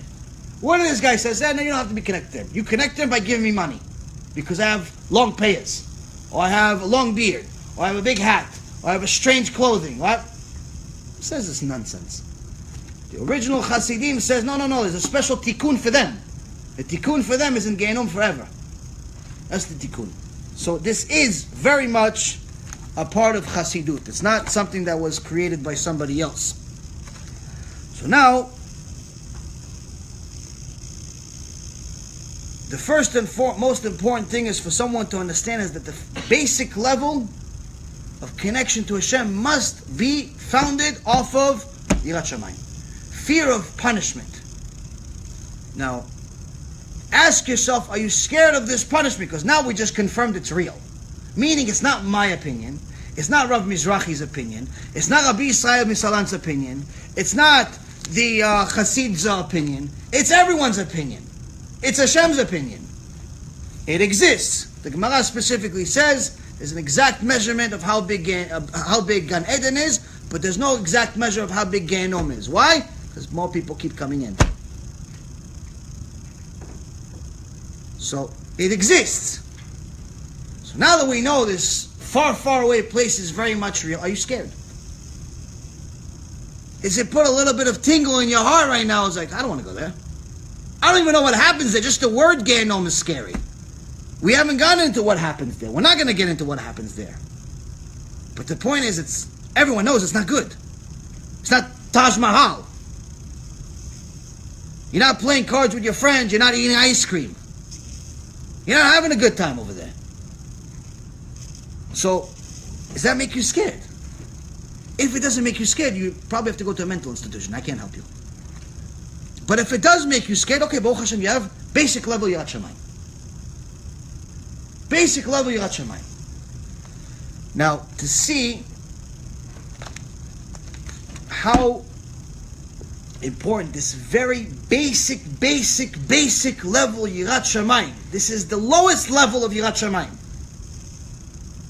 How necessary it is, because people say, no, you only do what you do, you only worship Hashem because you're scared, that's not the way to do it, we want to do it out of love, we want to do this. Everybody, they frown upon fear of Hashem. Even though Shlomo HaMelech, the wisest man of all time, said, Reshit Chokhmah, Yirat Hashem. The beginning of wisdom is fear of Hashem. Smartest man of all time said it, but no, they frown upon fear of Hashem.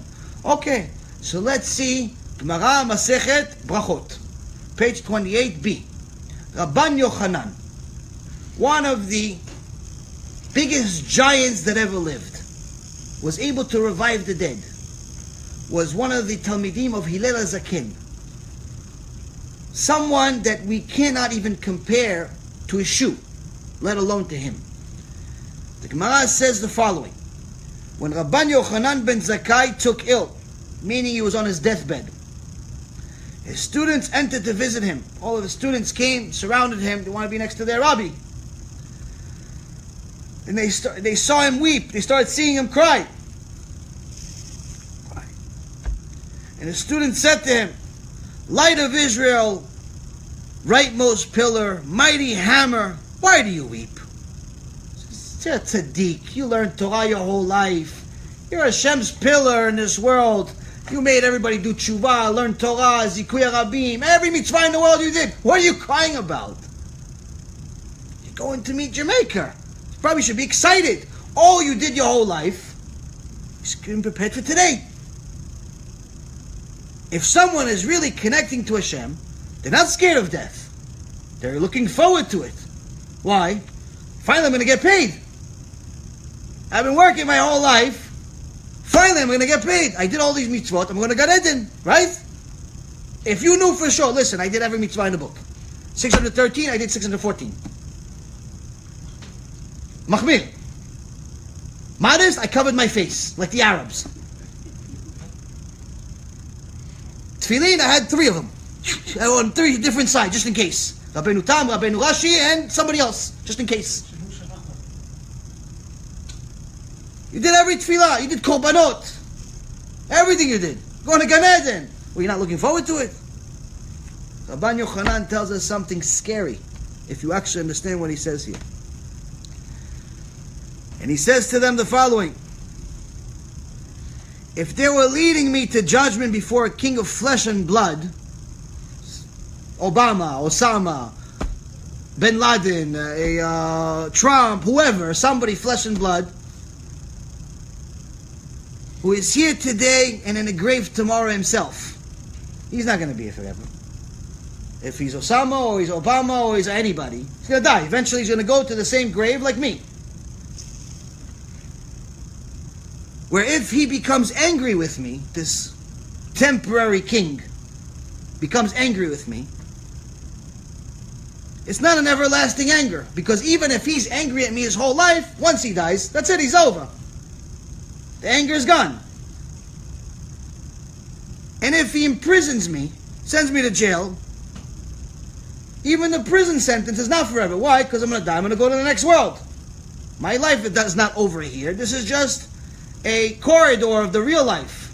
What do you live here? 7 years, 80 years, 120 years, whatever it is. It's the beginning. Life for your soul is forever. 7 years is like a chump change. It's like even a prison sentence. He sends me to prison 50 years, my whole life. Okay, it's life here. The real life is next. Who cares? And if he puts me to death, the death that he puts me in is not everlasting. Okay, I die once and then I have Olam Haba again. What do I care? I die here. But then I go into the real world, real life. That's what a real king can do to me. Why should I be scared of that, he says. This such king of flesh and blood, I'm also able to appease him with my words. I convince him I'm a sweet talker. I tell him, listen, let me tell you a joke. You're on your deathbed right now. Let me tell you a joke. No, come on. Forget about the death sentence you gave me. Tell you a joke. You make the guy laugh, the guy changes his opinion.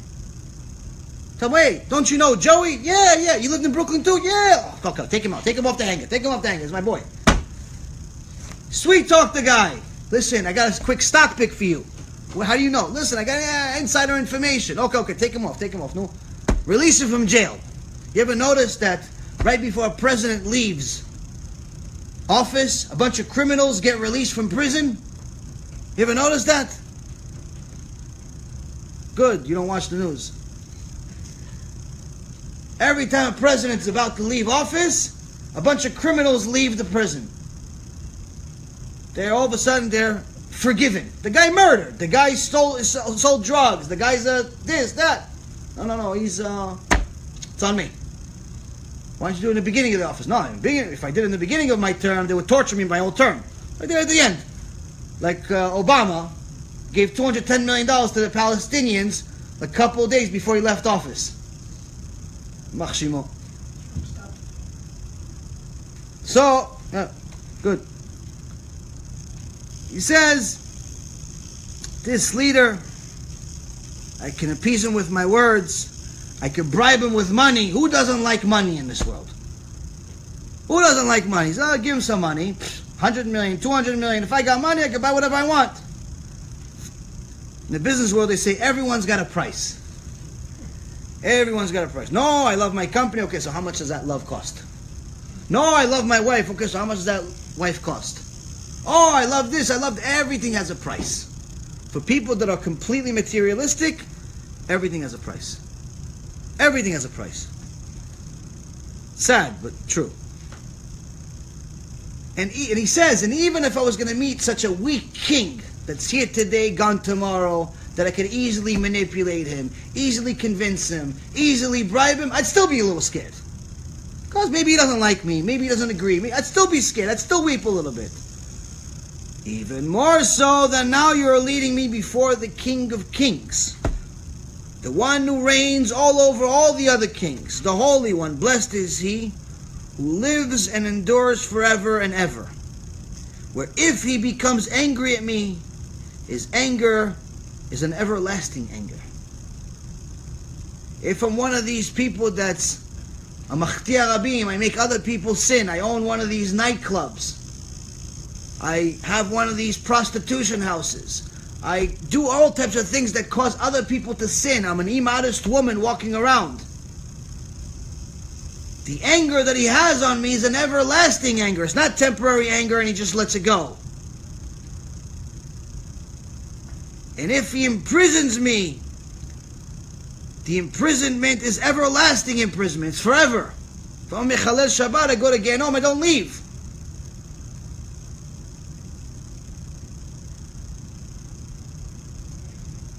And if he puts me to death, the death is an everlasting death, meaning I don't get any other chances. You have to have zchut, you have to have merit to have a gilgul, to have a reincarnation, and even that, you're limited to 3. 3 gilgulim as a human being, and after 3, you go down a level of Hashem Erachem to an animal or a plant, or Hashem Erachem even a rock.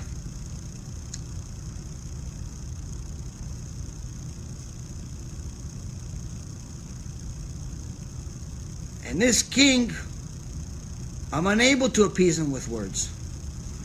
Not only that, but there lie before me 2 paths. One of Gan Eden and one of Gehenom.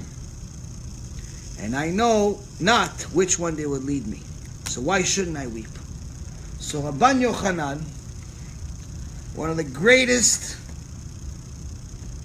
human beings, most righteous people that ever lived in history, says, okay, everything I did, the mitzvot, the Torah, and everything else, I was obligated to do it anyway. You don't get a bonus for showing up to work on time.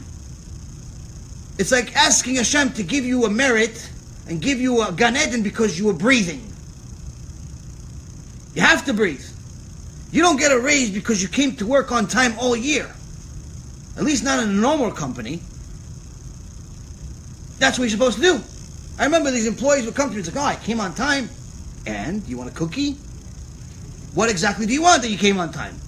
The good news is you're not fired because you came on time. That's an award. Like people expect something for nothing, for things that are expected. No, but I respect you. Okay, so what would you like for me to like advocate you disrespecting me? Like people think like, oh no, just because I respect my parents, they should fulfill every wish I have. I have this one guy, misken. This guy is like angry at his parents. Why is he angry at his parents? Because they won't buy him a car. But angry, not angry like, oh, I'm upset, okay, whatever, I gotta go back to life. No. This has been months in the making already. I've been dealing with this kid.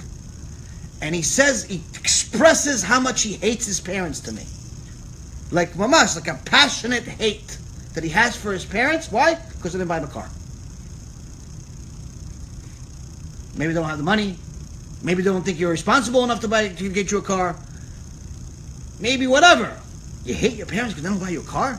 Something wrong with you?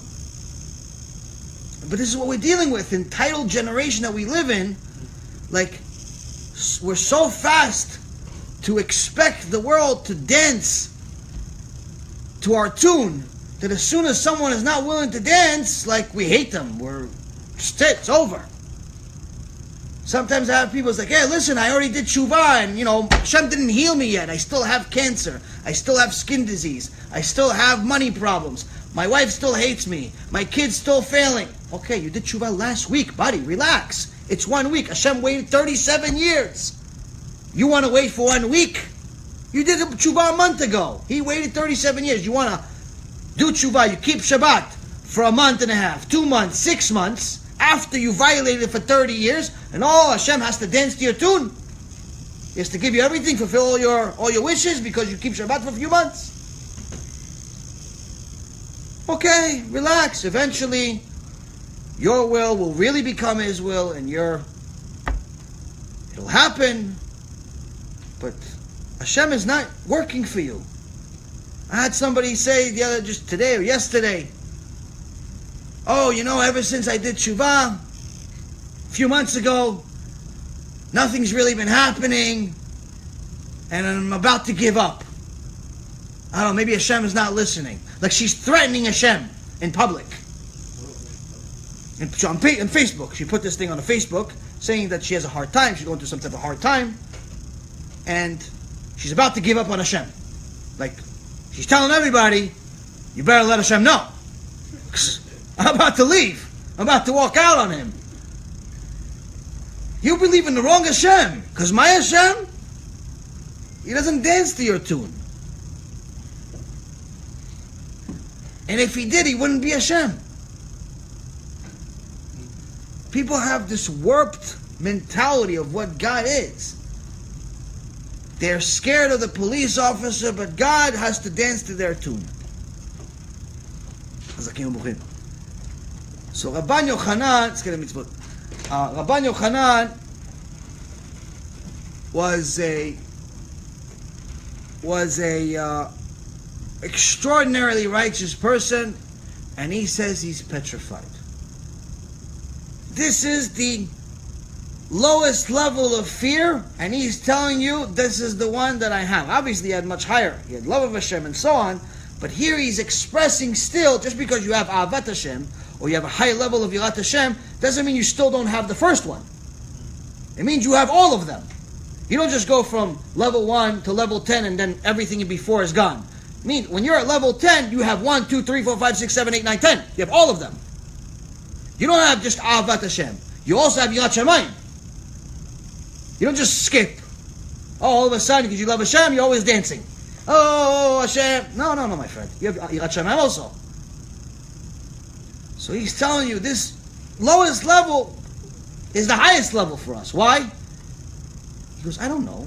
Maybe I made a mistake. Maybe I made one of these averot not knowingly, and I lost my share of the world to come. They're about to show me two choices, Gan Eden, Gehenom. And the Gehenom part could be forever.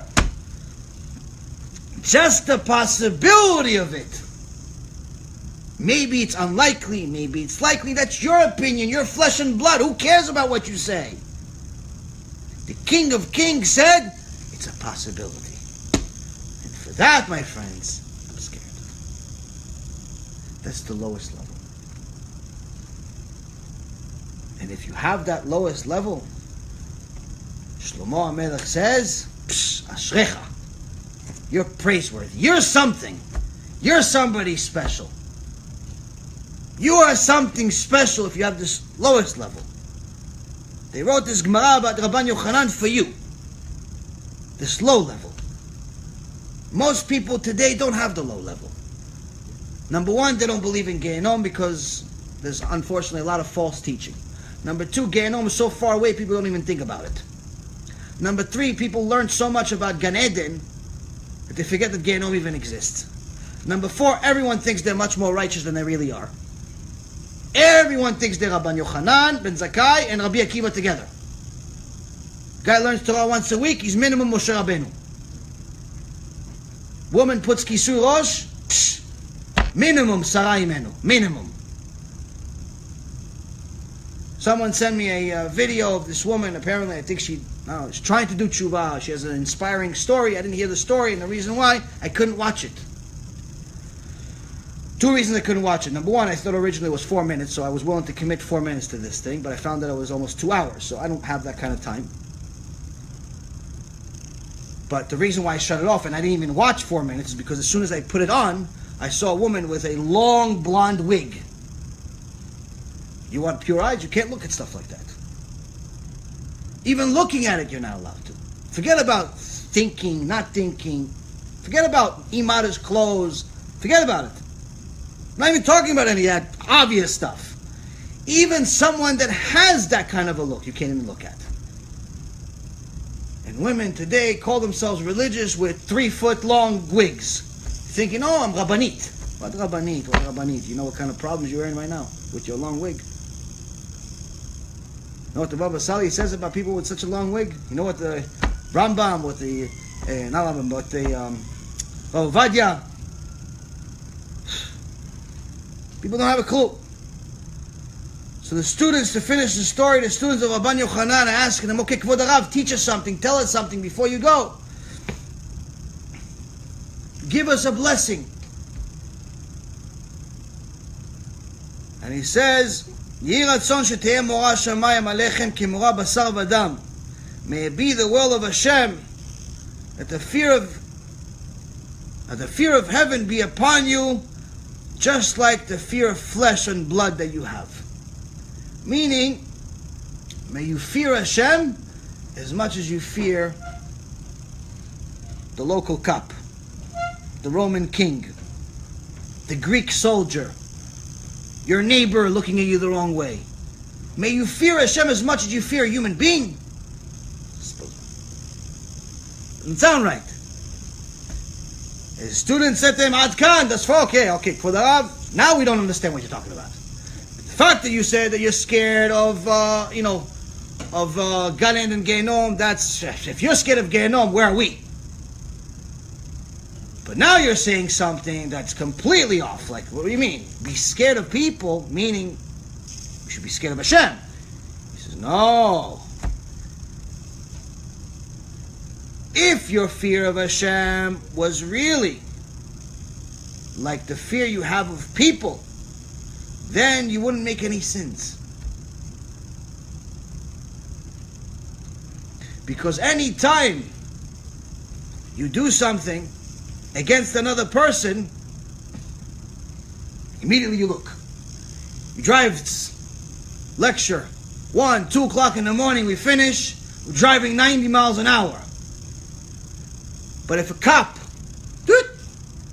comes out, all of a sudden it's like, you stop, put the seatbelt on, the other seatbelt on, you're all over the place, you have no idea what's going to happen, he's going to take my license, he's this, you think, it's going to be so, I want to afford a lawyer, I don't have money for a lawyer, and you're thinking the whole thing of what's going to happen, you're petrified of this cop. But what about the last time you wasted seed, b'mezid? What about the last time you stole some money, accidentally on purpose?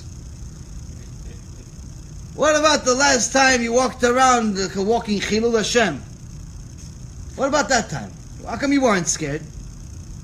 But watching. One time someone took Rabbi Yisrael from Salant on a carriage. He was supposed to take him somewhere.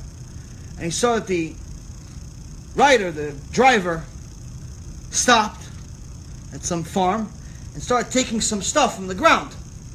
Like belonging to somebody that owned the property.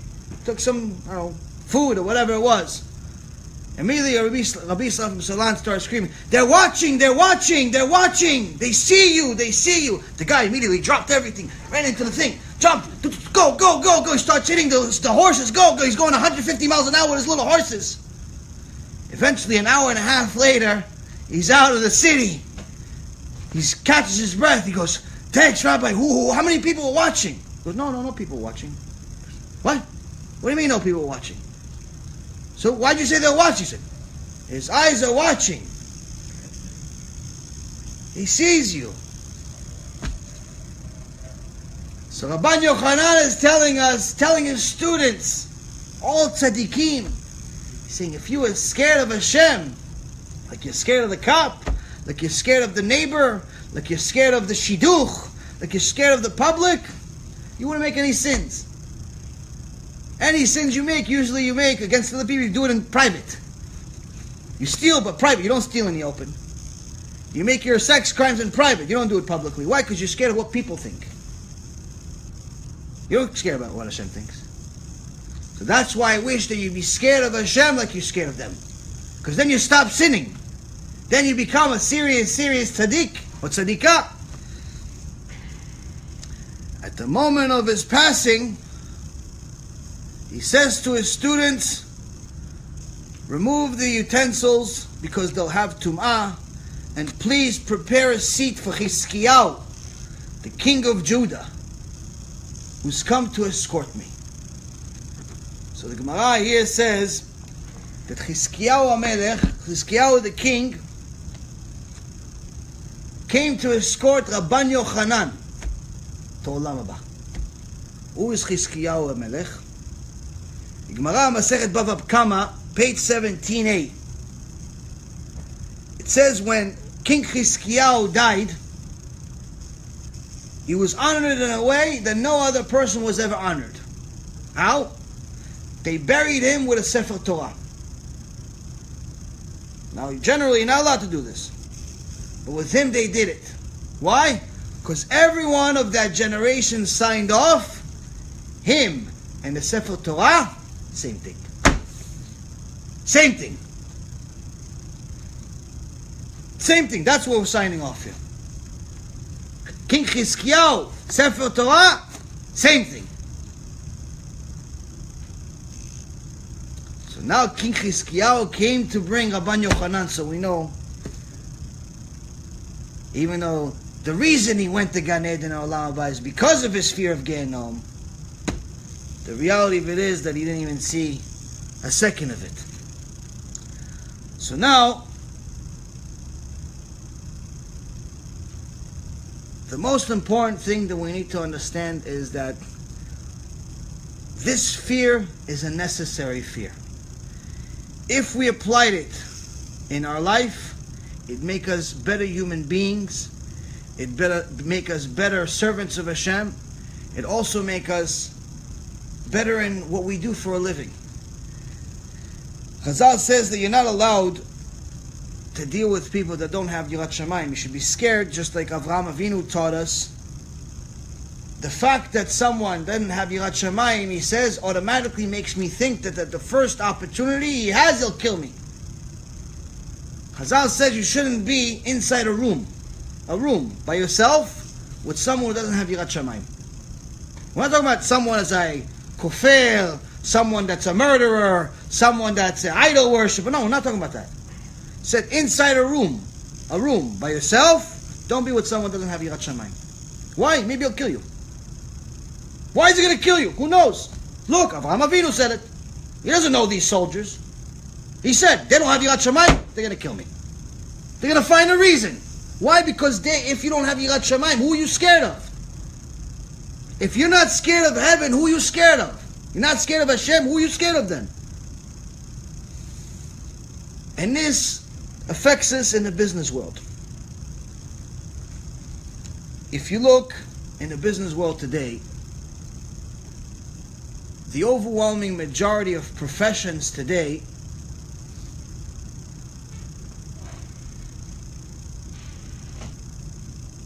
have people in a position where the way to succeed is by taking advantage of the public.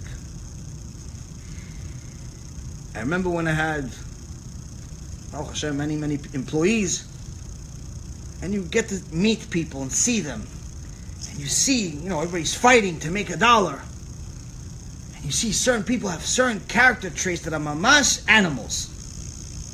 Like the guy is willing to kill the guy next to him if it was legal. Only reason he doesn't kill the guy that just made the sale is because he knows he has to go to jail. Not because he doesn't want to kill him. He wants to kill him, mamash. He closed an account, he didn't. He's so jealous, he's eating his heart so much, he mamash wants to kill the guy. There are certain people in the business world they believe that the only way to succeed is by stepping over everyone on their way. Burning every bridge just to make sure no one else catches up to me. And the way they conduct themselves in business, you can see who has Yirat Shamayim and who doesn't. You can name any profession, and I can tell you how they screw people. If they don't have Yirat Shamayim, it's 100% of the time.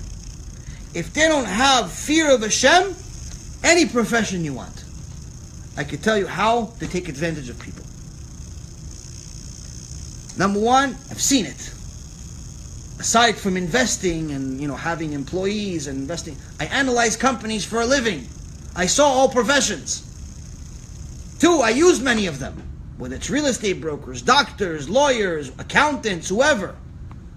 I used a lot of different professions. Someone that has experience, Baruch Hashem, it's a good teacher. But it also gave me a very, very critical view of the world. I remember, Baruch Hashem, before I did tshuva, I used to watch TV. And my least favorite show that for some stupid reason I would still watch once in a while was this show about real estate brokers selling real estate. Like $1 million properties or something like that. Like every property was worth a lot of money, and they would sell this, and they would film these these people selling properties.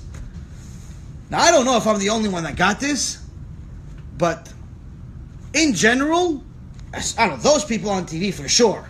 But in general, from my experience, real estate brokers are the worst salesmen, most useless salespeople on planet Earth. And the reason why is you actually just watch the show and you can see it. When you want to sell something, what's generally what you want a salesperson, you want them to sell something. What's the goal? The goal is to attain the desirable price. You want $1 million. The point is for someone to try to get $1 million for you. Selling, you can do by yourself. You tell the guy, listen, just put a, ad in the paper, selling for $1 million. So whenever someone comes. But obviously, it's not easy. So if you want to just sell it, you say, okay, $5. It's worth $1 million, $5. Buy it, and you'll have 500 people lining up. So the point of using someone that's so-called professional is so that they provide something that you can't do yourself. But you watch these people. I've seen it from experience, and I've saw it in that show. Someone would tell them, listen, yeah, I want to sell the property. It didn't matter, ever, how much the price was. $1 million, $5 million, $500,000. It didn't matter. The first response every single one of the brokers ever had, I think it's a little too high. I think we should sell it for a little less. Every single time. Mamash, same instruction set. All of them went to the same school. All of them say the same exact thing. And it happens in the real world too. The guy wants to get $500,000 for this. Nah, I think you should sell for $425,000. $425,000. That's $75,000. You know how long it takes to make $75,000 in a normal job? Yeah, but you're not going to sell $500,000. It's going to be months before we sell. Okay, so it takes months. No. Oh, maybe the market's going to go down. Maybe this, maybe that. They start scaring the guy into selling now. But why does he want to sell it for less? He makes less commission. What's the incentive?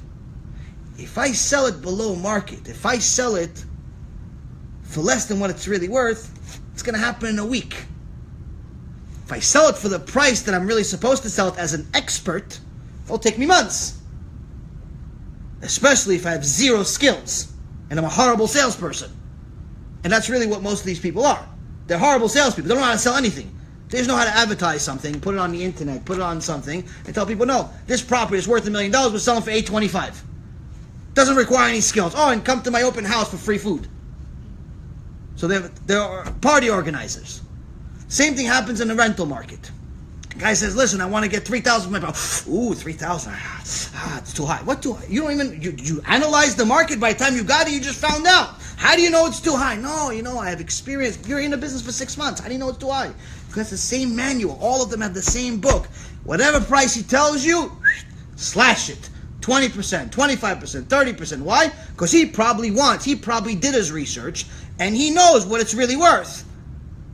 But you can't sell it for what it's worth because no one's going to buy it right away for what it's worth. People want a discount. The broker wants to make commission. What do you want to wait 6 months for your commission? No, I'd rather get 100% of something today than 50% of something potential higher down the road. I want to get something today, and that's what happens. They flip property, and they do it really, really quickly. That's one. That's why also a lot of these real estate brokers end up living in some of their, for example, if they take, in New York, I know it happens. They, one of the selling points is that they live in the property where they're selling new apartments in. But the interesting part is that I live here. I love this property. Okay, so why are you helping everybody sell too? You help them buy, you help them sell. If you love it so much, why don't you tell everybody just buy? Why are you recommending for anyone to sell? You're on both sides of the transaction. So this is one way that, in the real estate world, it's obviously they're, if you are savvy, don't let them run your world. Second, stocks, the stock market and the investment market. I mean, this is not as popular as it used to be, but the business used to be transactional. Which means that every time you do a transaction, the broker would charge a commission. So what would most brokers do? They would recommend for the investor to do as many transactions as possible. Even though it's illegal, it's called churning, they'd still find a way to do it. and to churn the account, to constantly make transactions. Why? Because every time they do a transaction, they make money. Even though if you look at any major investor that's really successful, whether it's Warren Buffett or Carl Icahn, and any of these real people that actually made real money in the stock market, they don't trade. They don't do a lot of transactions. They buy something, they hold it for years. So in essence, you're going against the grain. You're going against the better knowledge, the experience, the success. Why? Because you're selfish. Because you want to do transactions. So that's that. Also in the fee-based business that they have, where right now they changed the business model to some extent, where part of the business they get like an annual fee. Instead of transactions, they get an annual fee for whatever money you have. But still, this is another way, another trick that they have, that they found, which in essence is to take part of the money and to make that part of the money transactional. They'll sell them an annuity or some type of an insurance product or something that is transactional, that they make big money on, while they get the other money to make their regular money. Or they just put the money that people give them, millions of dollars, on autopilot. Meaning, all they do is just recruit people to invest money with them, but they don't actually manage the money. So the money manager doesn't actually manage any money. He outsources it to somebody else, but he still gets a whole fee. So again, this is the way it works. In insurance world, every insurance broker loves insurance, even though sometimes they themselves can't afford it. And they'll always tell you to buy a lot more than what you need. You're worth $1 million? Buy $5 million policy. You have a business? Buy disability. Buy this, buy that. They're always going to sell you more and more insurance than you have. Or these scammers also started a new part of the business called life settlements, which pretty much is a way for people to bet on other people dying. So there's a way that you could buy policies of old people. You buy their policies, so you're going to pay the premium every year, and when they die, you collect the death premium. So in essence, the whole time you're cheering for these people to die, which is a very morbid business. It's actually also illegal. The insurance companies don't want to pay, because in the insurance world, not that I'm here to teach you guys, a business class, but it's just good to know, you have to have a vested interest in owning a policy, meaning you have to have a vested interest in the guy that actually owns the has the policy, for him to live. You're not supposed to cheer for him to die. So it's also against halakha. Lawyers, machshimam. I've never met a lawyer that is a good lawyer.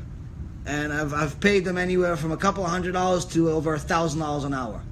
They're all garbage. Every one of them. Every single one of them. Even if they have a kippah on their head. They're all garbage. Why?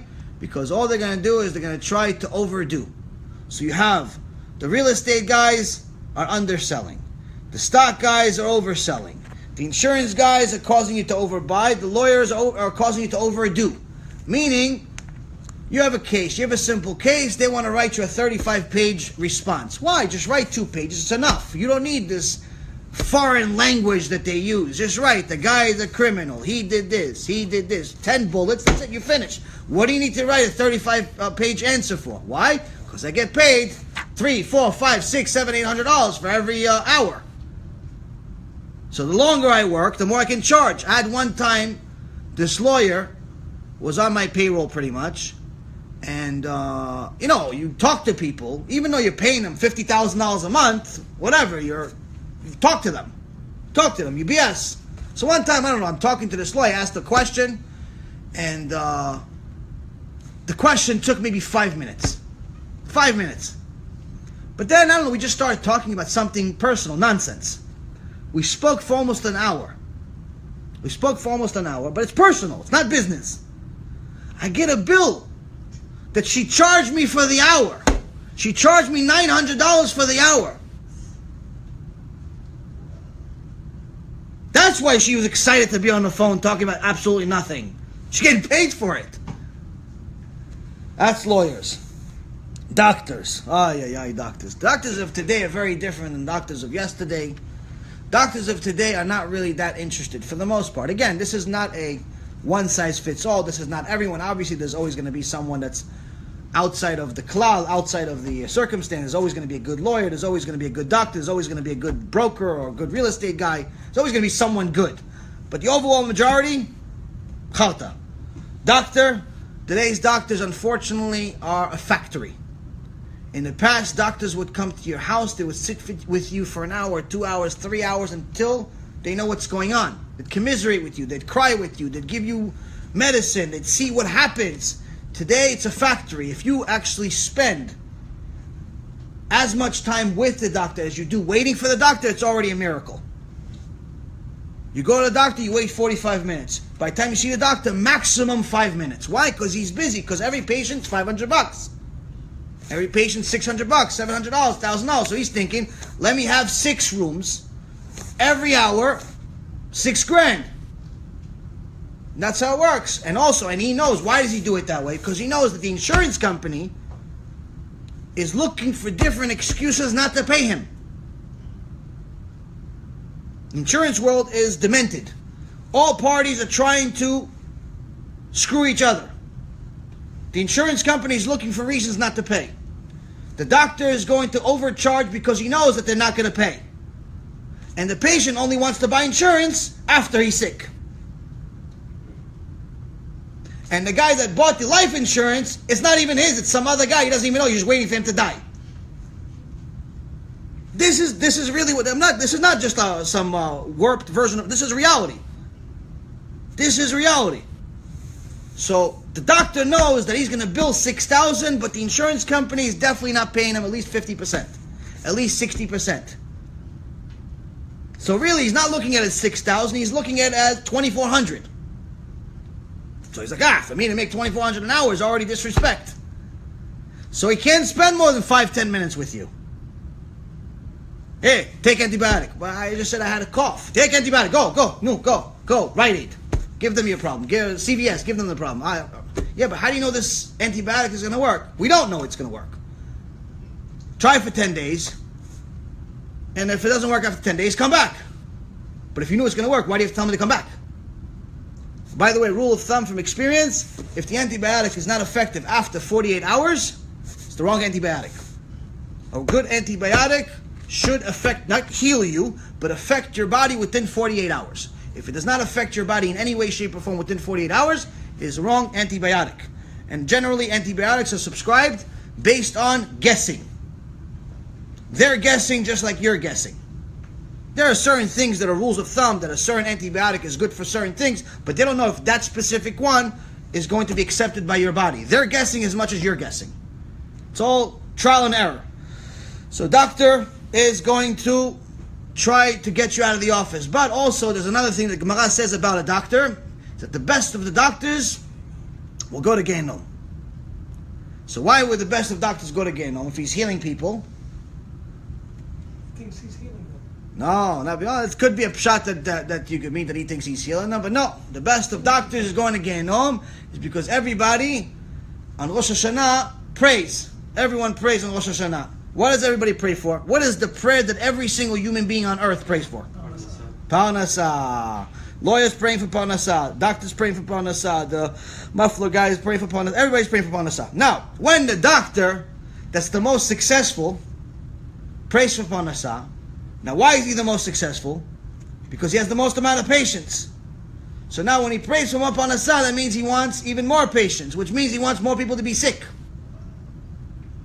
You want more people to go be sick, go to Gehenom.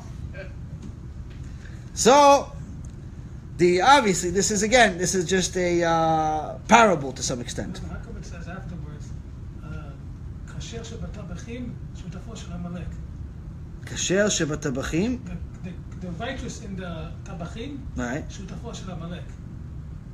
Is a What is the portrait? The righteous of the, I don't know the pshat of that one. I don't know. Next one, programming. People that are in the programming business, generally the nature of someone that's behind a screen is convenience. The reason why people love Amazon or eBay or any of those things that are on the internet is because it created convenience. You don't have to go to the supermarket anymore. You don't have to go to the store anymore. You can just press a few buttons and it gets to your house. Trust me, we take advantage of that service as often as we possibly can. It's very convenient.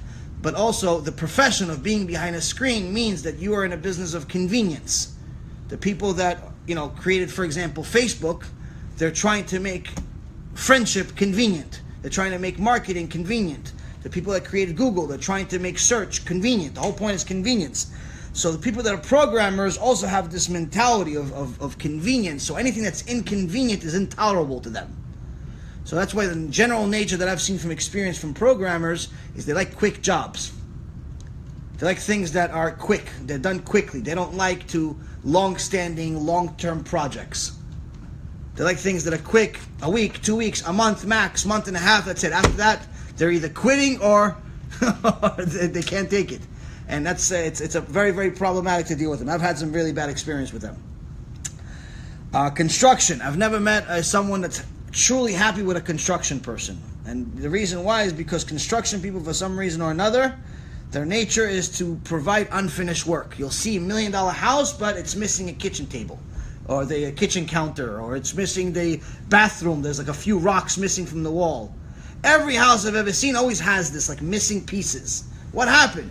No, the guy said he came to finish, but he didn't come. Why? Because you already paid him. Once you paid him, he's not coming back.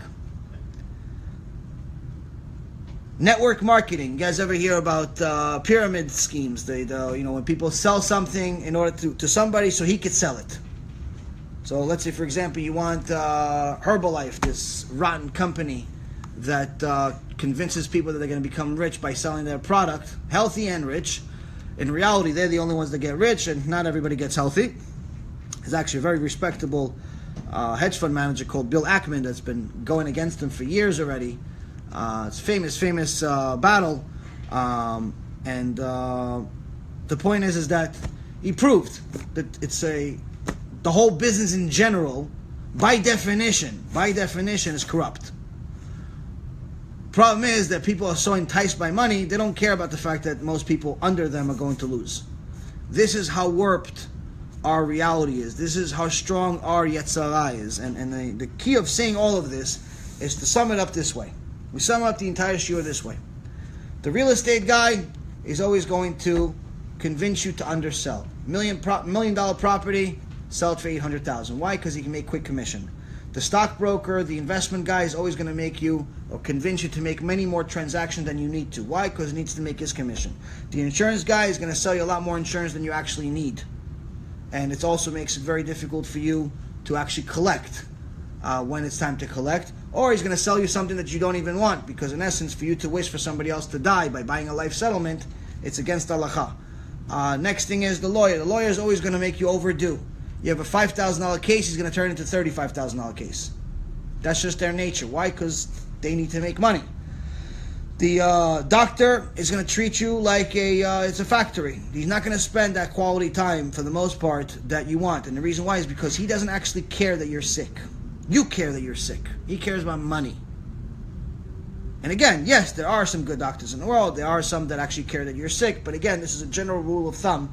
When it comes down to dealing with these professions, this is the stuff to look for. Who not to deal with.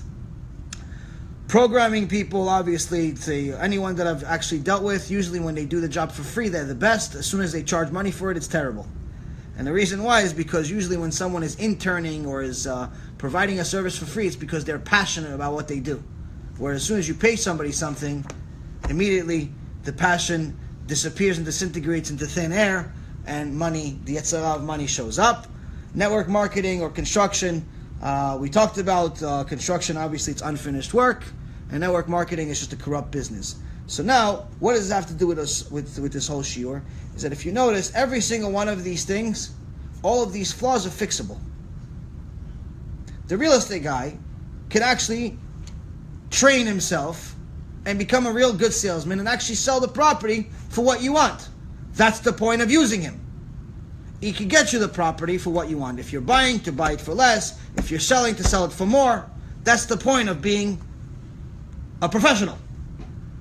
The stock guy can focus more on the investments and provide you the service that he says that he's going to try. Of course, there's going to be times that he's going to lose. There's going to be times that he's going to win. But the point is, at least he's going to do his best. Even though I've had many clients that have made money over the years, I've also had clients that lost a lot of money with me at some point. The point is, no one could ever say, I didn't try my best. Even at the end, when everything blew up in my face, the one thing that everyone knew is that I was my own biggest client. So you can't say I didn't believe in what I sold. Okay, yeah, you lost money. Sure, I lost a lot more than you. I lost more than everybody. You lost 100,000, you lost 200,000, you lost 500,000. Okay, great. I lost millions. I was my biggest client. So I didn't do what I did because it was just making money off of you. I believed in what we were doing. If you have a guy like that, that's who you deal with. That's who I would deal with. Insurance guy, you have to always get 3, 4, 5 opinions before you buy insurance. Because generally, most of them follow the same sell system. They're always going to try to oversell you and pretty much, but at some point, some people see that they, if you have multiple opinions, they're going to come back more to reality. Stay away from certain parts of that insurance business. Lawyers, my personal opinion, unless you have a major corporation, you pretty much don't care about money, deal with small lawyers, deal with small shops, and also have the agreements ahead of time. Don't do these things where they charge you by the hour. You have a case that you know the case is going to last for a year, 2 years, 3 years. Make a deal with the guy that there's a cap. It can't be more than 10,000. It can't be more than 20,000. It can't be more than 30,000. Don't be one of these clients like I used to be. Who's like, whatever it costs, I'll pay you. Why? Because that's exactly what they're going to do. Whatever it costs, they're going to charge you 10, 20, 30, 40,000 a month. As long as you're paying, it's what it costs. Doctor. It's hard to find a good doctor these days because it means they actually have to care. But ultimately, you see that each one of these things, it's all fixable. How can you fix all of it? Yirat Shamayim. As soon as you know there's an eye that's watching, you're not going to undersell anyone. Because you know it's not ethical to sell something that's worth $1 million, to sell something that's worth 100,000 for 80,000, just because you're not patient. It's not ethical. It's not ethical to overcharge a guy. It's not ethical to oversell a guy. It's not ethical to sell him things that he doesn't need. It's not ethical to deal with people like they're a cattle. It's not ethical. As soon as you know there's an eye that's watching, everything changes. But Hashem knows that most people in the business world have such a big yetzirah for money that they don't look upstairs. They don't look upstairs. They don't look at Shamayim. So he said, okay, you know what? You're not going to look up there, so at least I'll put a government down here. So he made certain laws where those laws tame us. They don't make anyone honest, but they contain them. And that's what the essence of this Mishnah is. It says, yes, in essence, you're supposed to be afraid of the Malchut of Shamayim. You're supposed to be afraid of the Malchut of Shamayim. But because you're probably not, Hashem put the Malchut here in this world. Because if He didn't, you'd swallow your friend whole. Any questions? Baruch Adonai L'olam, Amen ve'amen. I've heard enough. New arrival screams echoing through the hallway to know that this ain't good. Once they pass them through the infierno, they don't come back. It's enough to make you go crazy. Do not think we fear you, Spirit.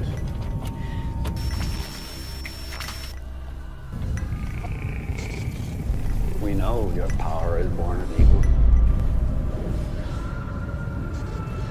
This is your last night in the land of the living. You understand me, malevolent demon?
Shortcuts.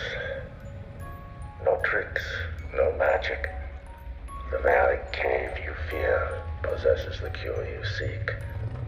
Go within. Just know, once you cross that threshold, there is only one way out.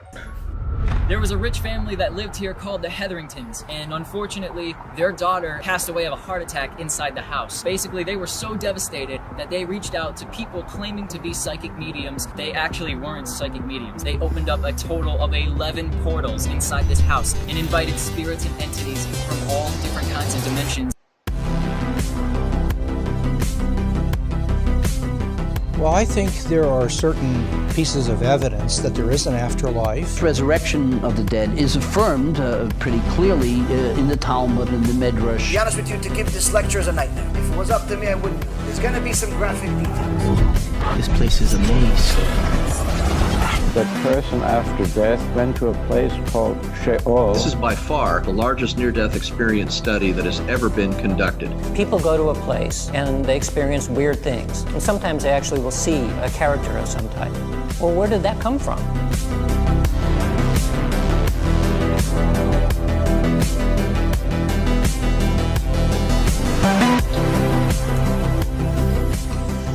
I don't know why that one chain is swinging back there.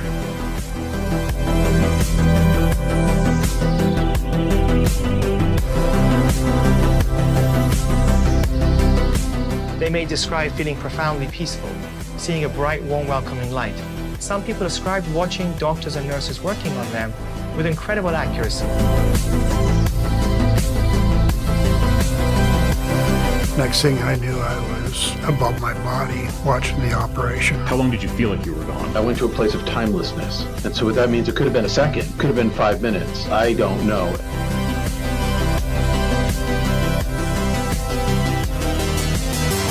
Can you imagine waking up from your sleep and not being able to move? As I'm lying there, I realized that there's an evil presence next to me. Do you believe that angels, demons exist? Holy shit, dude, get out of here! Oh my god, dude! Strange things keep happening. Bizarre nightmares. As if I'm on fire. Whoa, what the hell is this? Man, I've got bad chest pain. Satan's Hollow is what it's called, the portal to hell. Some people calling it an eye of fire, while others said it looked like the portal to hell opening up. And the next thing I know, I was outside of my body, looking at my body.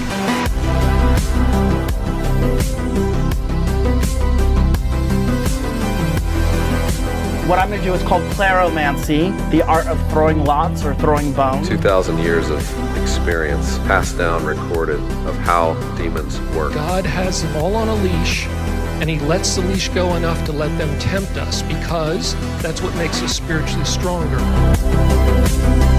I'm trying to be as graphic as possible so you understand what we're talking about. It's your ticket to reality. It's your ticket to freedom. It's your ticket to immortality. Is there an afterlife? Is there a It's God? the type of information that can keep you away from the Yetzirah. What happens to us after we die?